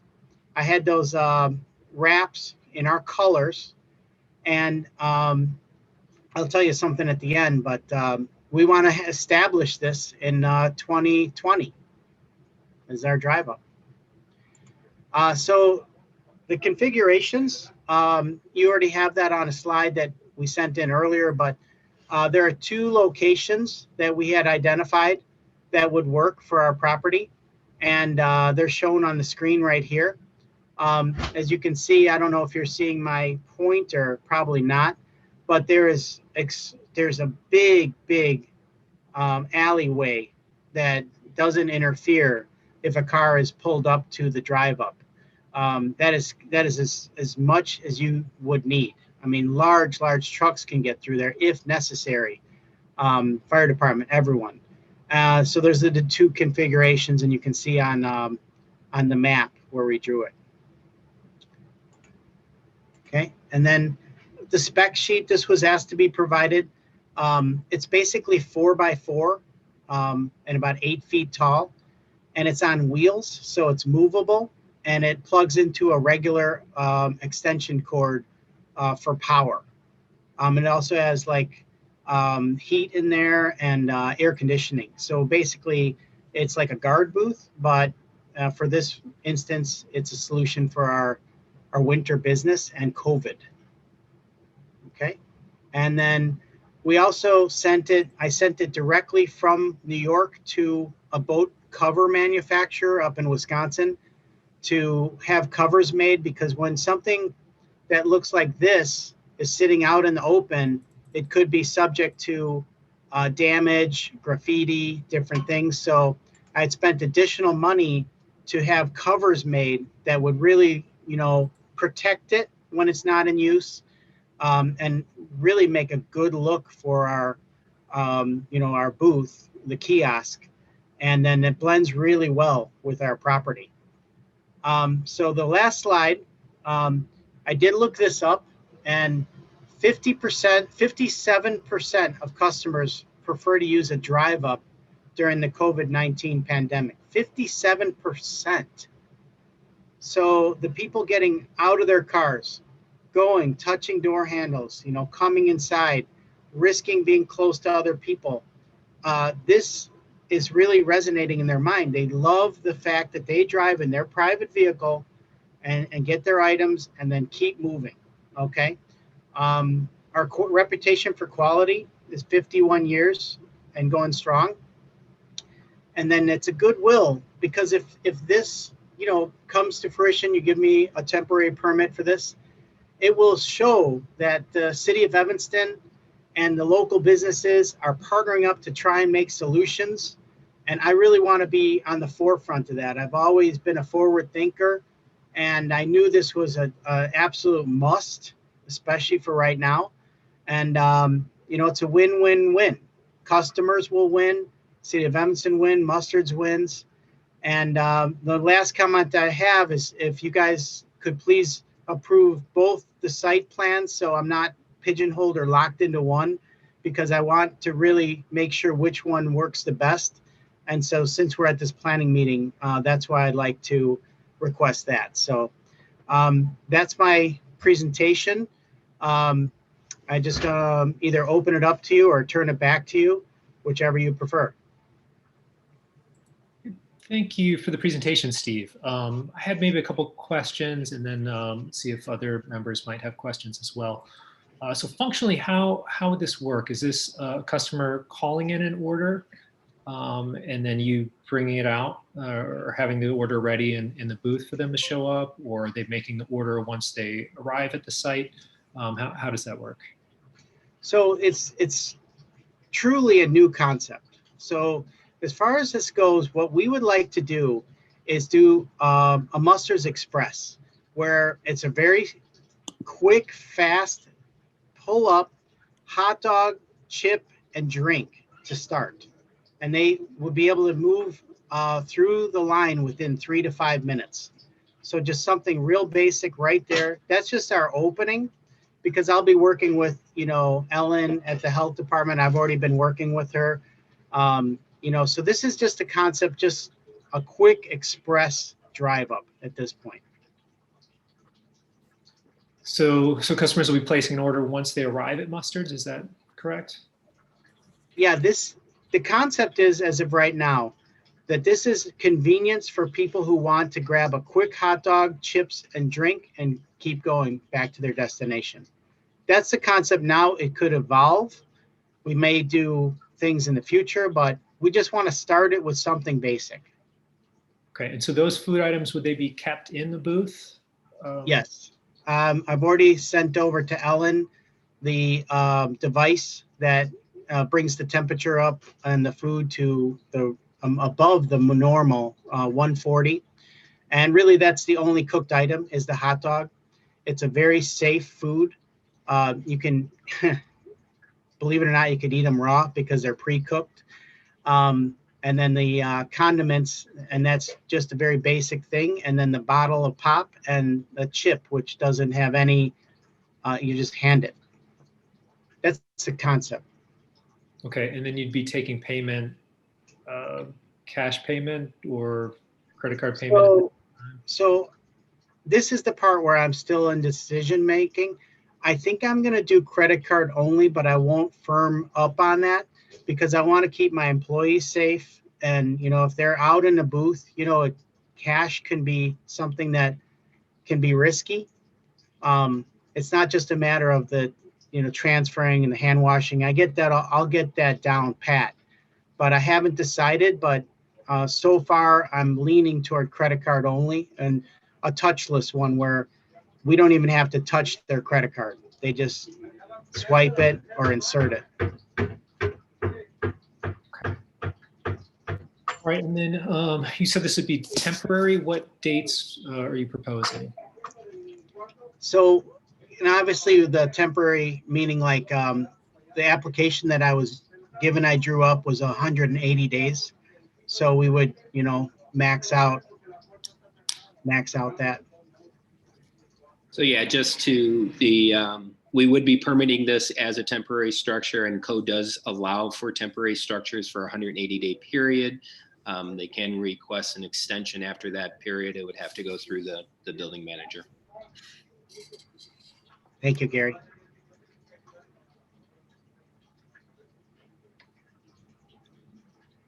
Okay, and then there was some circulation options shown there for, I guess, maybe 2 different circulation patterns depending on the location of the booth.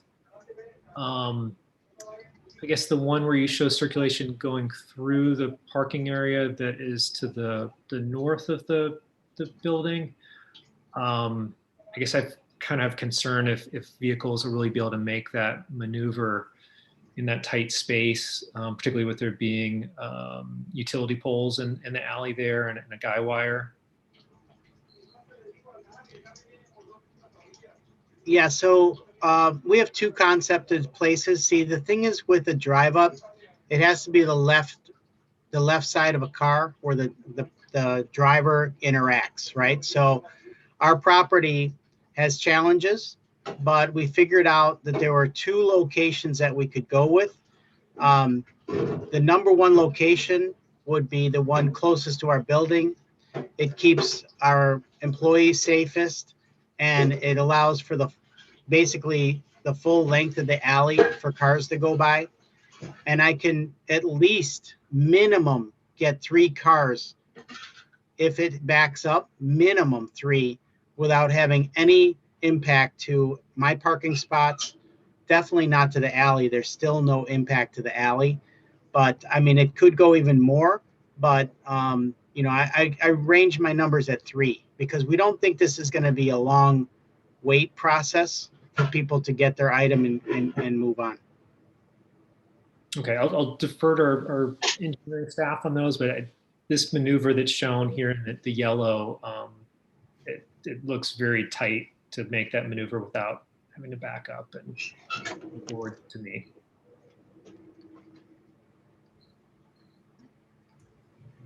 I would agree this is not the ideal situation. I think that the site is pretty limited though. If you want to do this, you don't have a lot of choices. So it is one of those things that I would, you know, as a temporary situation, I think it's acceptable to allow it and then see if there actually becomes a real issue. Thank you, Laura. Okay, and one other just a question, and it might not work for you, and depending on whether, you know, where we are in stages and tiers, whether indoor dining is allowed or not. But there is some private property outside of the alley where you have parking spaces. I guess that would be the asphalt area in the aerial here. Had you thought about maybe placing the kiosk so someone could pull into that area there and not impede the alley? So Mustard's for 51 years. has had this front area kind of reserved for customers to quick zip in, get out, go get their sandwich and move. We've actually taken a very proactive approach to COVID. You know, basically we haven't let customers in their door since March. So we're actually serving through, you know, a front area there. And I think that this would tie up parking spaces that are necessary for people who want to come in for a quick sandwich on our normal process. So I think that where I have it on these two have been pretty well thought of. I could do that if it's push comes to shove. So I do have private property there. And I'm also, you know, on the private property there too. So I feel like we should be able to make this work. You know, I want to make sure everybody's pleased, but at the same time, I want to keep my employees safe and, you know, really have fun with this. And I think that since the overhead property already had a car there, that's why I couldn't make the line go straight. When the aerial was taken, there was cars parked there. But, you know, I could even close off one or two of those parking spots to make them not a parking spot and just have that to shoot for the drive up. So I have options that would allow for very minimal impact.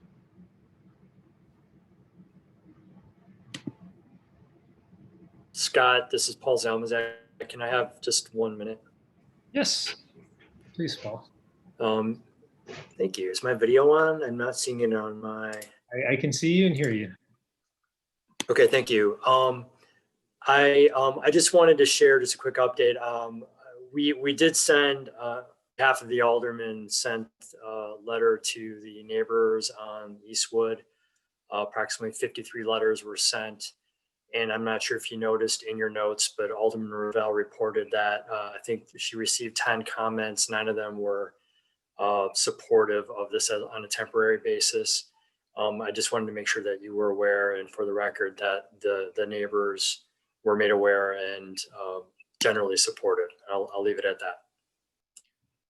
Thank you for confirming that, Paul. Alderman Ravel did note in the chat that she had to depart for another meeting, but did let us know about the support that was received based on that input. Are there any other comments or questions? Steve, I'd like to just applaud you for, obviously you put a lot of effort into this and you're very passionate about it. As a temporary use, I really see it as something that's non-objectionable. I would be supportive of it.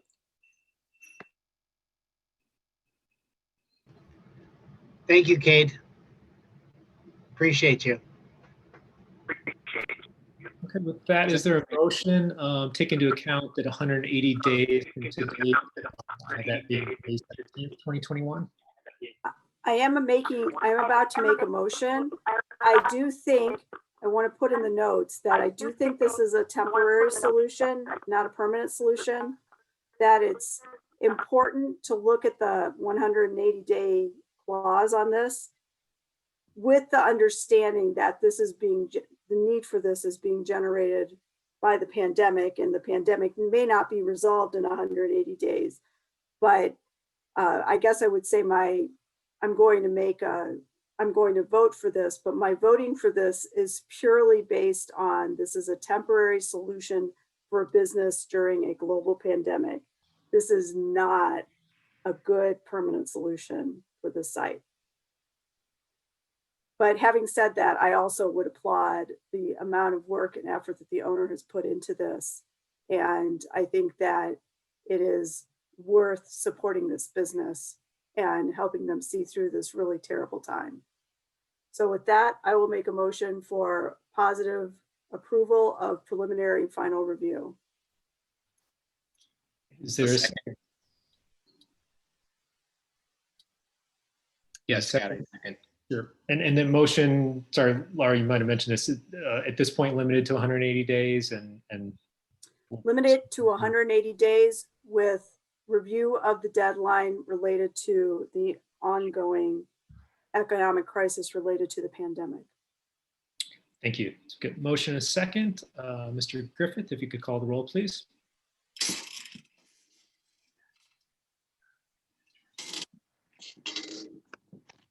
Niden. Oh, I'm sorry, she's not here. Mangum. Aye. Gertis. Aye. Biggs. Aye. Eckersberg. Aye. Tristan. Aye. Jensen. Aye. Jones. Aye. And Sterling. Yes.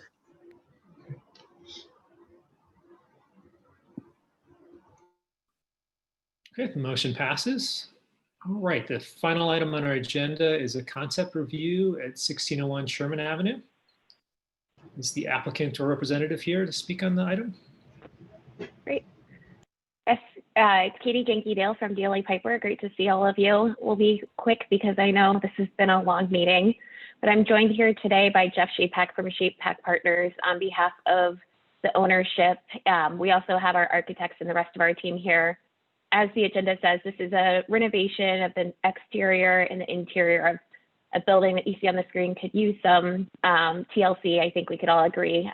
With that, I'll turn it over to Jeff to introduce the team and run through what we're proposing quickly. Thanks. Hi, good afternoon.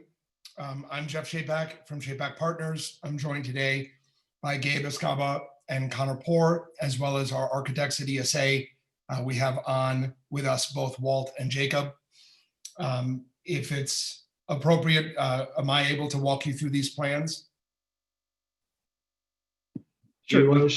Scroll through the packet, or if you'd like to share your screen, you may do that as well. Oh, if somebody has control of this packet, if you don't mind, if I just saying next slide, please, that would be awesome. And then I don't have to take over your screen. This is the site I'm sure everyone on today's Zoom knows well. Located adjacent to Fountain Square with an address of 1601 Sherman Avenue and 1600 Orrington Avenue. We are part of an ownership group that recently acquired this building. It is obviously on a very important intersection, corner, end of a block, and sits on a beautiful square directly adjacent to it to the south. Can we go to the next slide, please? These are renderings that we've created, I think on my screen that, oh, thank you. Great. These are renderings that ESA created with us. This is our proposed redevelopment of the skin. As you'll notice, we are planning to keep it as the limestone building that it is. We are obviously keenly aware of the amount of love that limestone needs. We are prepared to take on that process. We are a development firm based here in Illinois, actually in Chicago downtown. We only focus on projects in Chicago and in the greater Chicagoland area. This is a very significant project for us in terms of its location and such an important building in Evanston, although it is certainly not the largest project that we've ever done. So taking on redevelopment buildings, rehab of buildings this is far from our first. We've been here in Chicago for 20 years and have done a significant amount of rehab work in the city of Chicago. You will note that in addition to repairing, fixing the limestone, we are proposing new glass for the upper floors. So on 2, 3, 4, 5, and there's a little bit of a 6th floor up there, is to replace all of the office glass, both on the Orrington elevation, the Sherman elevation, and then the elevation facing Fountain Square. And then, sorry, let me continue before we switch slides. And then, of course, replacing what has been sort of a mishmash over I don't know how many decades of different storefronts and different materials overlapping one another and cleaning up the entire storefront on all 3 facades. And then lastly, I'll mention, because we do show you a floor plan at the end, just so you'd understand what we're up to.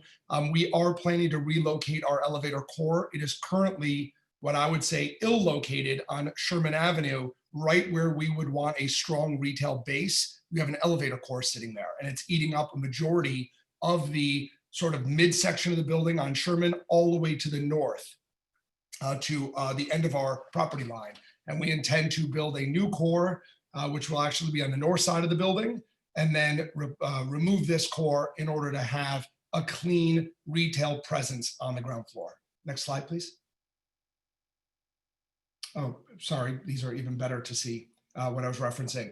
I'd also like to note that our intention is to have the office side enter on Orrington Avenue at 1600 Orrington. And when we get to that side, you'll see where we'd like to enter the building. This side preserving all of that Sherman frontage for retail. I'd like to note that the glass does have transom. In fact, let me see if I can turn on my annotation. I'm going to use the color red. You'll notice we do have transom up here, transom glass. We do want to note, we probably have a close-up that you'll see in a moment, that we do need to plan for louvers as if, in the event, which will probably be likely, that there's a food user, we need to be able to vent properly using a louver system. And we've tried to limit, we don't know exactly where they'll end up, but limit the number that will be needed based on code and try and preserve as much storefront glass as we possibly can. Let me turn off those markings so you can see again. And then this black metal is actually a black steel material. We're calling it out at the end as black steel. I don't know whether or not it'll be anodized bronze or actual black. That decision has not been made, but it will be consistent between the metal used for the windows up above in the office, as well as at the storefront, as well as at the entry for the office. Next slide, please. This is facing Orrington Avenue. Right here was the reference I made to the new entrance to the office. Sorry, I'm turning on annotate again. This area right here, for those of you that have walked by it, it's sort of an awkward condition now. It was partially used by World of Beers and by, I think they were just sort of storing stuff behind glass. It isn't a very appropriate look today, but our plans clean all of that area up and make it a presentable office entry for an office building. Next slide, please. Probably the, how about I say this? One of the three most important facades of the building. This is an example of our not only replacing all of that glass, but I think on one of our angled shots, you'll notice that we are, paying attention to details of that glass. You'll notice in the glass that runs on Orrington and Sherman that we've studied mutton and mullion details and widths to relate throughout the building and to the storefront at the ground floor. And then here, that actually, I don't want to use, if I use the word fins, it will be misinterpreted, but you can see the detail of the metal. And we do have both Walt and Jake from ESA on, so I'm sure that they will correct me on all of the improper architectural terms I'm using. But on an angled shot, you'll see it better. And there's some detail for depth, which we thought was important on the metal. It's not very deep, but enough to have a shadow line, which will bring a lot of the grandeur and beauty back to this building. Next slide, please. The floor plan I mentioned earlier, again, this is currently basically where the core sits. So we've got two elevators in here, and then we also have an entry to get you into this elevator lobby, and that's just as ill-located as it could be, with Sherman being such an important street. This is where we intend to relocate our core.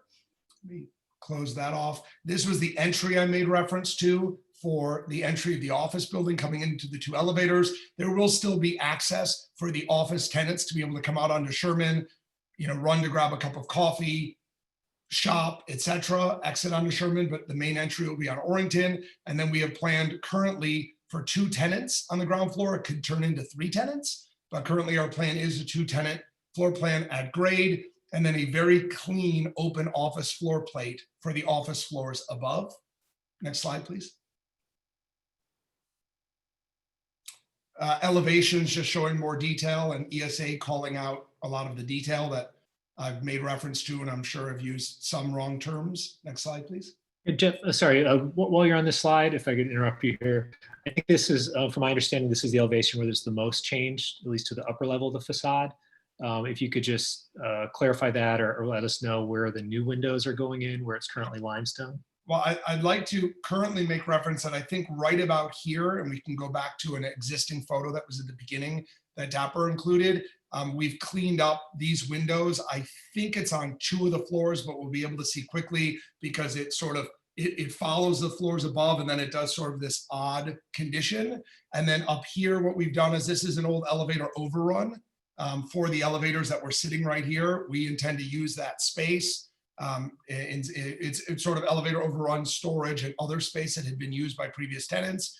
We would like to reuse that space and add glass to it up on this 6th floor. And then what you're seeing here low down is just glass for what is currently outdoor space. And that's basically glass as both wind protection as well as safety protection of having, right now there's nothing. And that's a dangerous condition that we inherited.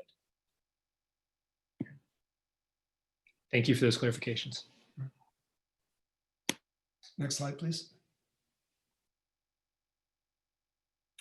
Looking, basically up from the south at the building that I just made reference to, this was the new glass that we referenced. There currently is glass here. You can't really see it, obviously, from this. Actually, you can't see most of this from the street. And then that is the glass along the wall for safety. Or sorry, the parapet. Next, please. And then lastly, looking at it from the Orrington side, again, the office entrance is over here, retail at grade, same details up above. This detail only exists on this one side. So this glass coming down, what I'll call the, what is the northeast corner, or sorry, the east side at the north, that condition only existed on this one side. We did not add that, although we're fixing it. Next, please.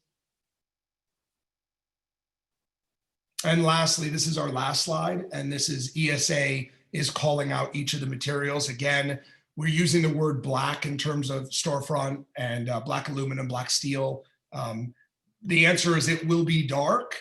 It's whether or not, as we get into it, what looks better against the limestone. Is it anodized bronze? Is it anodized? Gabe, you're probably on mute. I forgot what I love that we used at 185. We used it at Soho House. It's dark bronze, and we also make reference to the black mechanicals screen wall that we would put around the mechanical at the upper roof that is part of the elevations. You guys made reference to that on another project. We've been doing that for years. I don't like looking, whether you can hear it or not, I don't like seeing mechanical. More often than not, we screen it like this. There have been occasions where we're unable to due to code in the city of Chicago. We end up going in and painting it dark, because when it's light colored, it's very visible and very unattractive. When it's dark, it's less noticeable. Here we have the ability to build a screen wall around our mechanical. That was it for our presentation. We're happy to go through any slide, answer any questions. Sure, maybe one quick question, and then I'll open up to comments from folks. Bird-friendly design. You may have heard earlier in the presentation concerns, particularly in Evanston, about either meeting LEED 55 pilot credit requirements or other treatments, particularly the lower 36 feet of the building. Yeah. Jake, I know that you looked into this. Can you please answer that question? Because you're better suited. Yeah, this is Jake from Eckenoff Saunders Architects. We feel like the building below kind of that 36-foot threshold that we consider a high threat zone is at the 60% recommendation for desired sort of opacity. So this is not a kind of a new building with a lot of mirrored glass at a high ratio. It's rather by sort of modern standards. So we're comfortable with no sort of active or UV type bird glass in this building. It's also an existing building, so there is a sort of inherent memory to the context. It's not a brand new glass building that the birds are not aware of. I would just follow Scott, if it's okay, if I can jump in there. I guess I would slightly push back on that and just say that it does look like you're updating and improving the glass, and so we would like to see some level of indication that the threat level is actually going to be going down, right? I mean, it is a retrofit of a building, so even though it is existing, there is an improvement being made, and so we'd like to see these, newer standards or newer requests incorporated. And similarly, particularly on this slide that's up, that glass railing or glass fence or wall that's going up there towards the top of the building, we've seen that those in particular are more dangerous to birds. And so would certainly like to see, some type of accommodation, whether that's treatment or something else for a glass railing like that. We've had similar conversations with other developers. Your point is taken that those are on newer developments, but this is all going to be new glass. I'm certainly in favor of the updates that are being made. I have spent a lot of time in this building, and so I think that the improvements will be great. But I would like to see, another look taken at what accommodations could be made as you're moving forward this concept on the bird-friendly side. Understood. I also wanted to make another comment just about some of the comments Jeff made about the color. I agree that, I like the darker color just from an aesthetic standpoint, but we also encourage buildings and even have code requirements, as you're probably aware, about light or reflective roofs. And so if you are proposing to change, I haven't taken a look at the existing color of that section of the roof is, but painting a roof black, in my opinion, is not a great energy performance standard. And maybe it's just the face that we're seeing that is. The roof. We weren't painting the roof black. I was making reference to mechanical and hiding mechanical. Okay, excellent. Yeah. And there'll likely be a new white TPO on the roof. So no painting or anything like that. Okay, excellent. And the last comment I'd make on windows is, just to be clear, you are replacing all of the windows, correct? And reconfiguring the facade. So I'd be interested in the energy specs on the windows that you're looking at.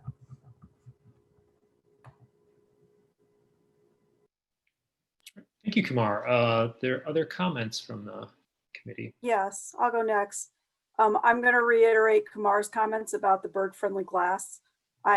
With this kind of wholesale rehab of the facade, I don't see how you can justify not bringing up into what is considered a basic modern standard for environmentalist protection of birds.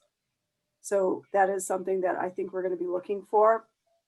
I think this is a much needed improvement to this building, and in general, the design is really sharp looking, although I'm not usually judging things on aesthetic, but it is adjacent to our Fountain Square project that we just completed, and the type of work you're going to be doing, you need to be very careful to protect anything that has been built in Fountain Square, most particularly the adjacent Veterans Memorial Wall. So I know that you will, and that's part of the construction management plan way down the road. I just need to make sure that people know that we're being sensitive to that. In terms of the adjacent public way, the sidewalk on the west side on Sherman is new, but with a building wholesale improvement like this, it's pretty typical for us to require that the sidewalk adjacent to the building be upgraded to the current city standards. And on Orrington, that sidewalk is not compliant with current city standards. So I would like you to look at how you can incorporate that into your project. I think that will ultimately benefit the look of the building as well, to have the newer concrete sidewalk with the brick ribbon versus the old paver blocks. You would only be expected to do that for the limits of your property adjacent to the building. I wanted to also just make a comment about loading zones, because you were talking about placing the primary entrance to the building on the Orrington side, that it is not common for buildings to, particularly in the downtown area, to have a loading zone directly in front of their building. At best, and not on every block, we would incorporate a loading zone at one end of the block.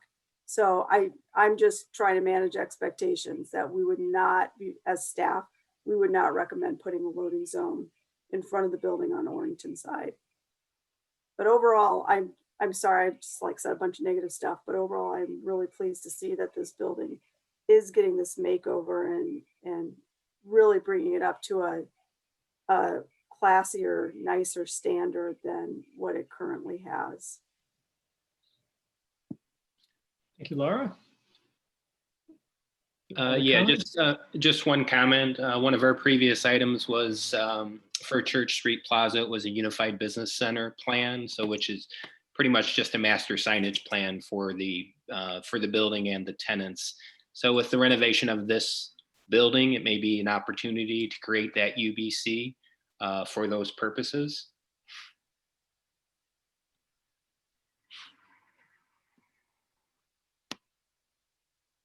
I have a few comments if you'll bear with me. Please. It's really an interesting building with some interesting history. It was constructed by Friedman, Altschuler, and Sincere, which is a firm that was really kind of prolific in the department store business. It was really a good example of the evolution of department stores in this time period and their attempt to modernize to compete, with shopping malls that were popping up. So it was an interesting example of, probably a late Art Moderne or early modern style, even though I think we'll all kind of agree that it's been bastardized over many years of its life, particularly the loss of the original windows. The new windows were pretty terrible.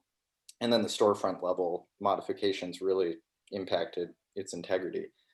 So, for the proposal that you're showing, first and foremost, I really appreciate that you're not proposing to demolish the structure.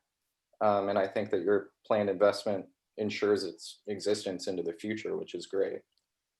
The proposed improvements to the building, they retain and restore the limestone, which I think is really important. That's a significant feature of the building, and it preserves some of its original integrity. The additional improvements I like as well because they're authentic in expression. You don't have this false sense of history with those improvements. And I believe they're appropriate in scale as well. I do think kind of to what Gary was saying earlier, the storefront level, it could kind of fall apart a little with improper signage. So I think that is going to be something to look at closely in the future. You could include a low profile bulkhead to the base. It seems like maybe it needs a little more weight, but certainly I would default to your expertise on that. I also think that the awning over the entrance that you show is a little bulky. I think it could be a little simplified. Are all the windows fully transparent? That's something I wanted to ask. It's really the downfall of the existing, the windows they have now they're opaque. They're terrible. Yeah, unless Jake, you can think of one, or Gabe and Connor, I believe that none of them will be opaque.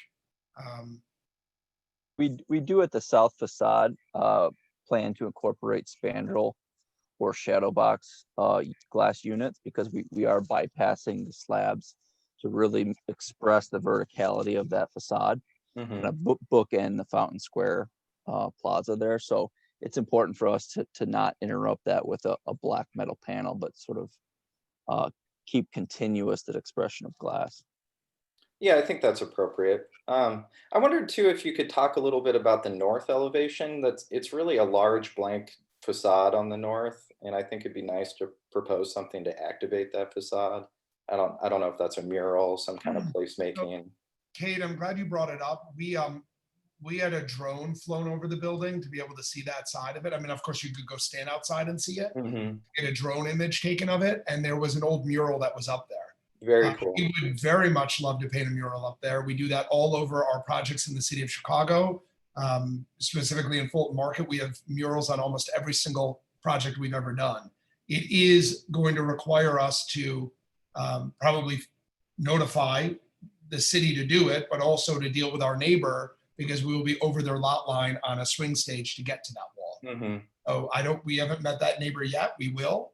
Hopefully they'll be open to us doing that in the city as well, but we would very much love. Gabe, do you have a way to pull up that drone image so everyone can see the mural? I do. Just give me 30 seconds. Great, thank you. Or even something that kind of harkens to this location. This was really kind of the hub of retail on the North Shore for a long time. And certainly there's been a ton of tear downs, and a lot of that history is gone. But there's a lot of opportunity on that north facade, I think.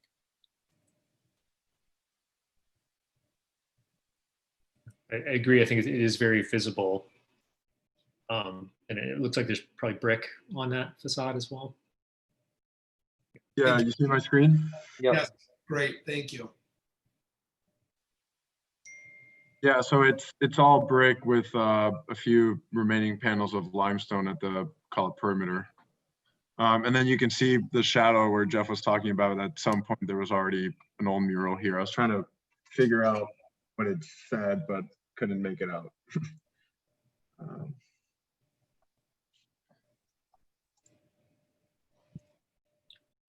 Yeah, so overall, I'd say this is well done. I applaud the adaptive use of the structure rather than its replacement. This is a site that I think is constantly under threat. And I think you should be proud of the proposal for many reasons. And I might get some flack from Laura and Public Works on this, but it really is a shame that memorial wall is placed where it is, because I think this building would, with these renovations, would really activate that plaza. I don't disagree, but that memorial wall was placed when this building had a different context. Certainly.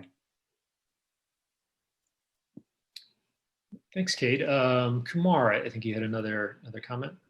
Yeah, this is just a quick one, and maybe I think it's like an operational one. So thinking about that, you said you're likely to have a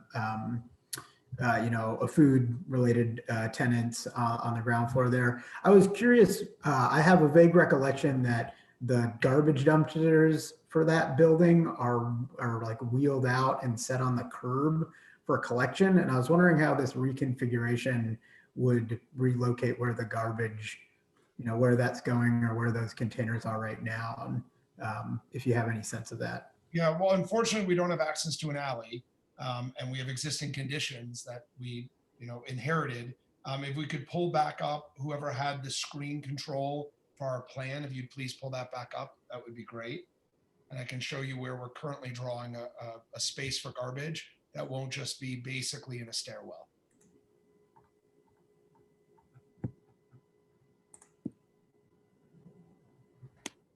Thank you.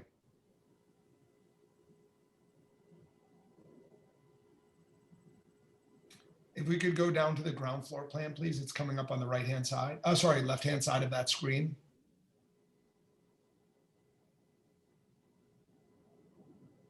Fantastic. So currently, if you could scroll up a little bit more so we can see the top of it, I can draw on it.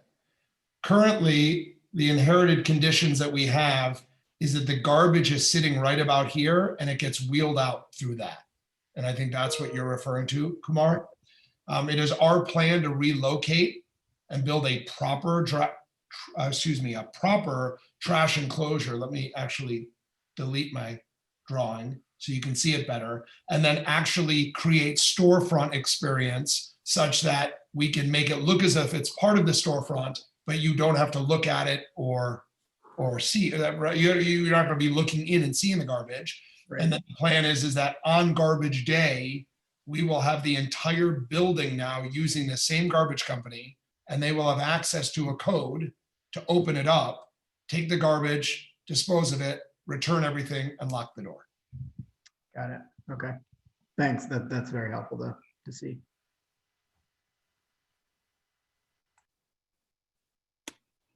Great. Do we have comments from any other committee members at this point?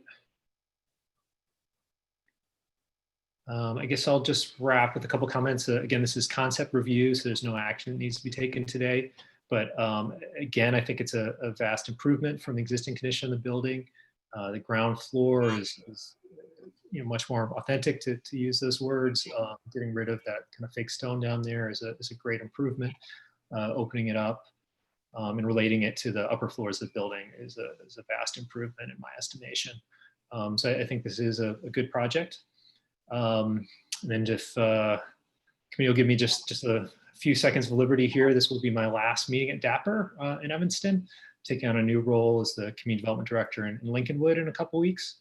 So I did want to express my gratitude for fellow community members and all that I've learned from you guys being here on Dapper and your expertise over the last 4 years. And find it particularly appropriate that Katie Janke Dale is here at this meeting, as worked with her in the 2 previous communities I've worked in. So I'm sure she'll be popping up soon in Lincolnwood. I'll be there. All right. Congrats, Scott. Thank you. So with that, is there a motion to adjourn? I'll make a motion to adjourn. Second. Second. All in favor, please say aye. Aye. Aye. Opposed? All right. Thank you, everyone. Thanks. Congrats, Scott. Thank you.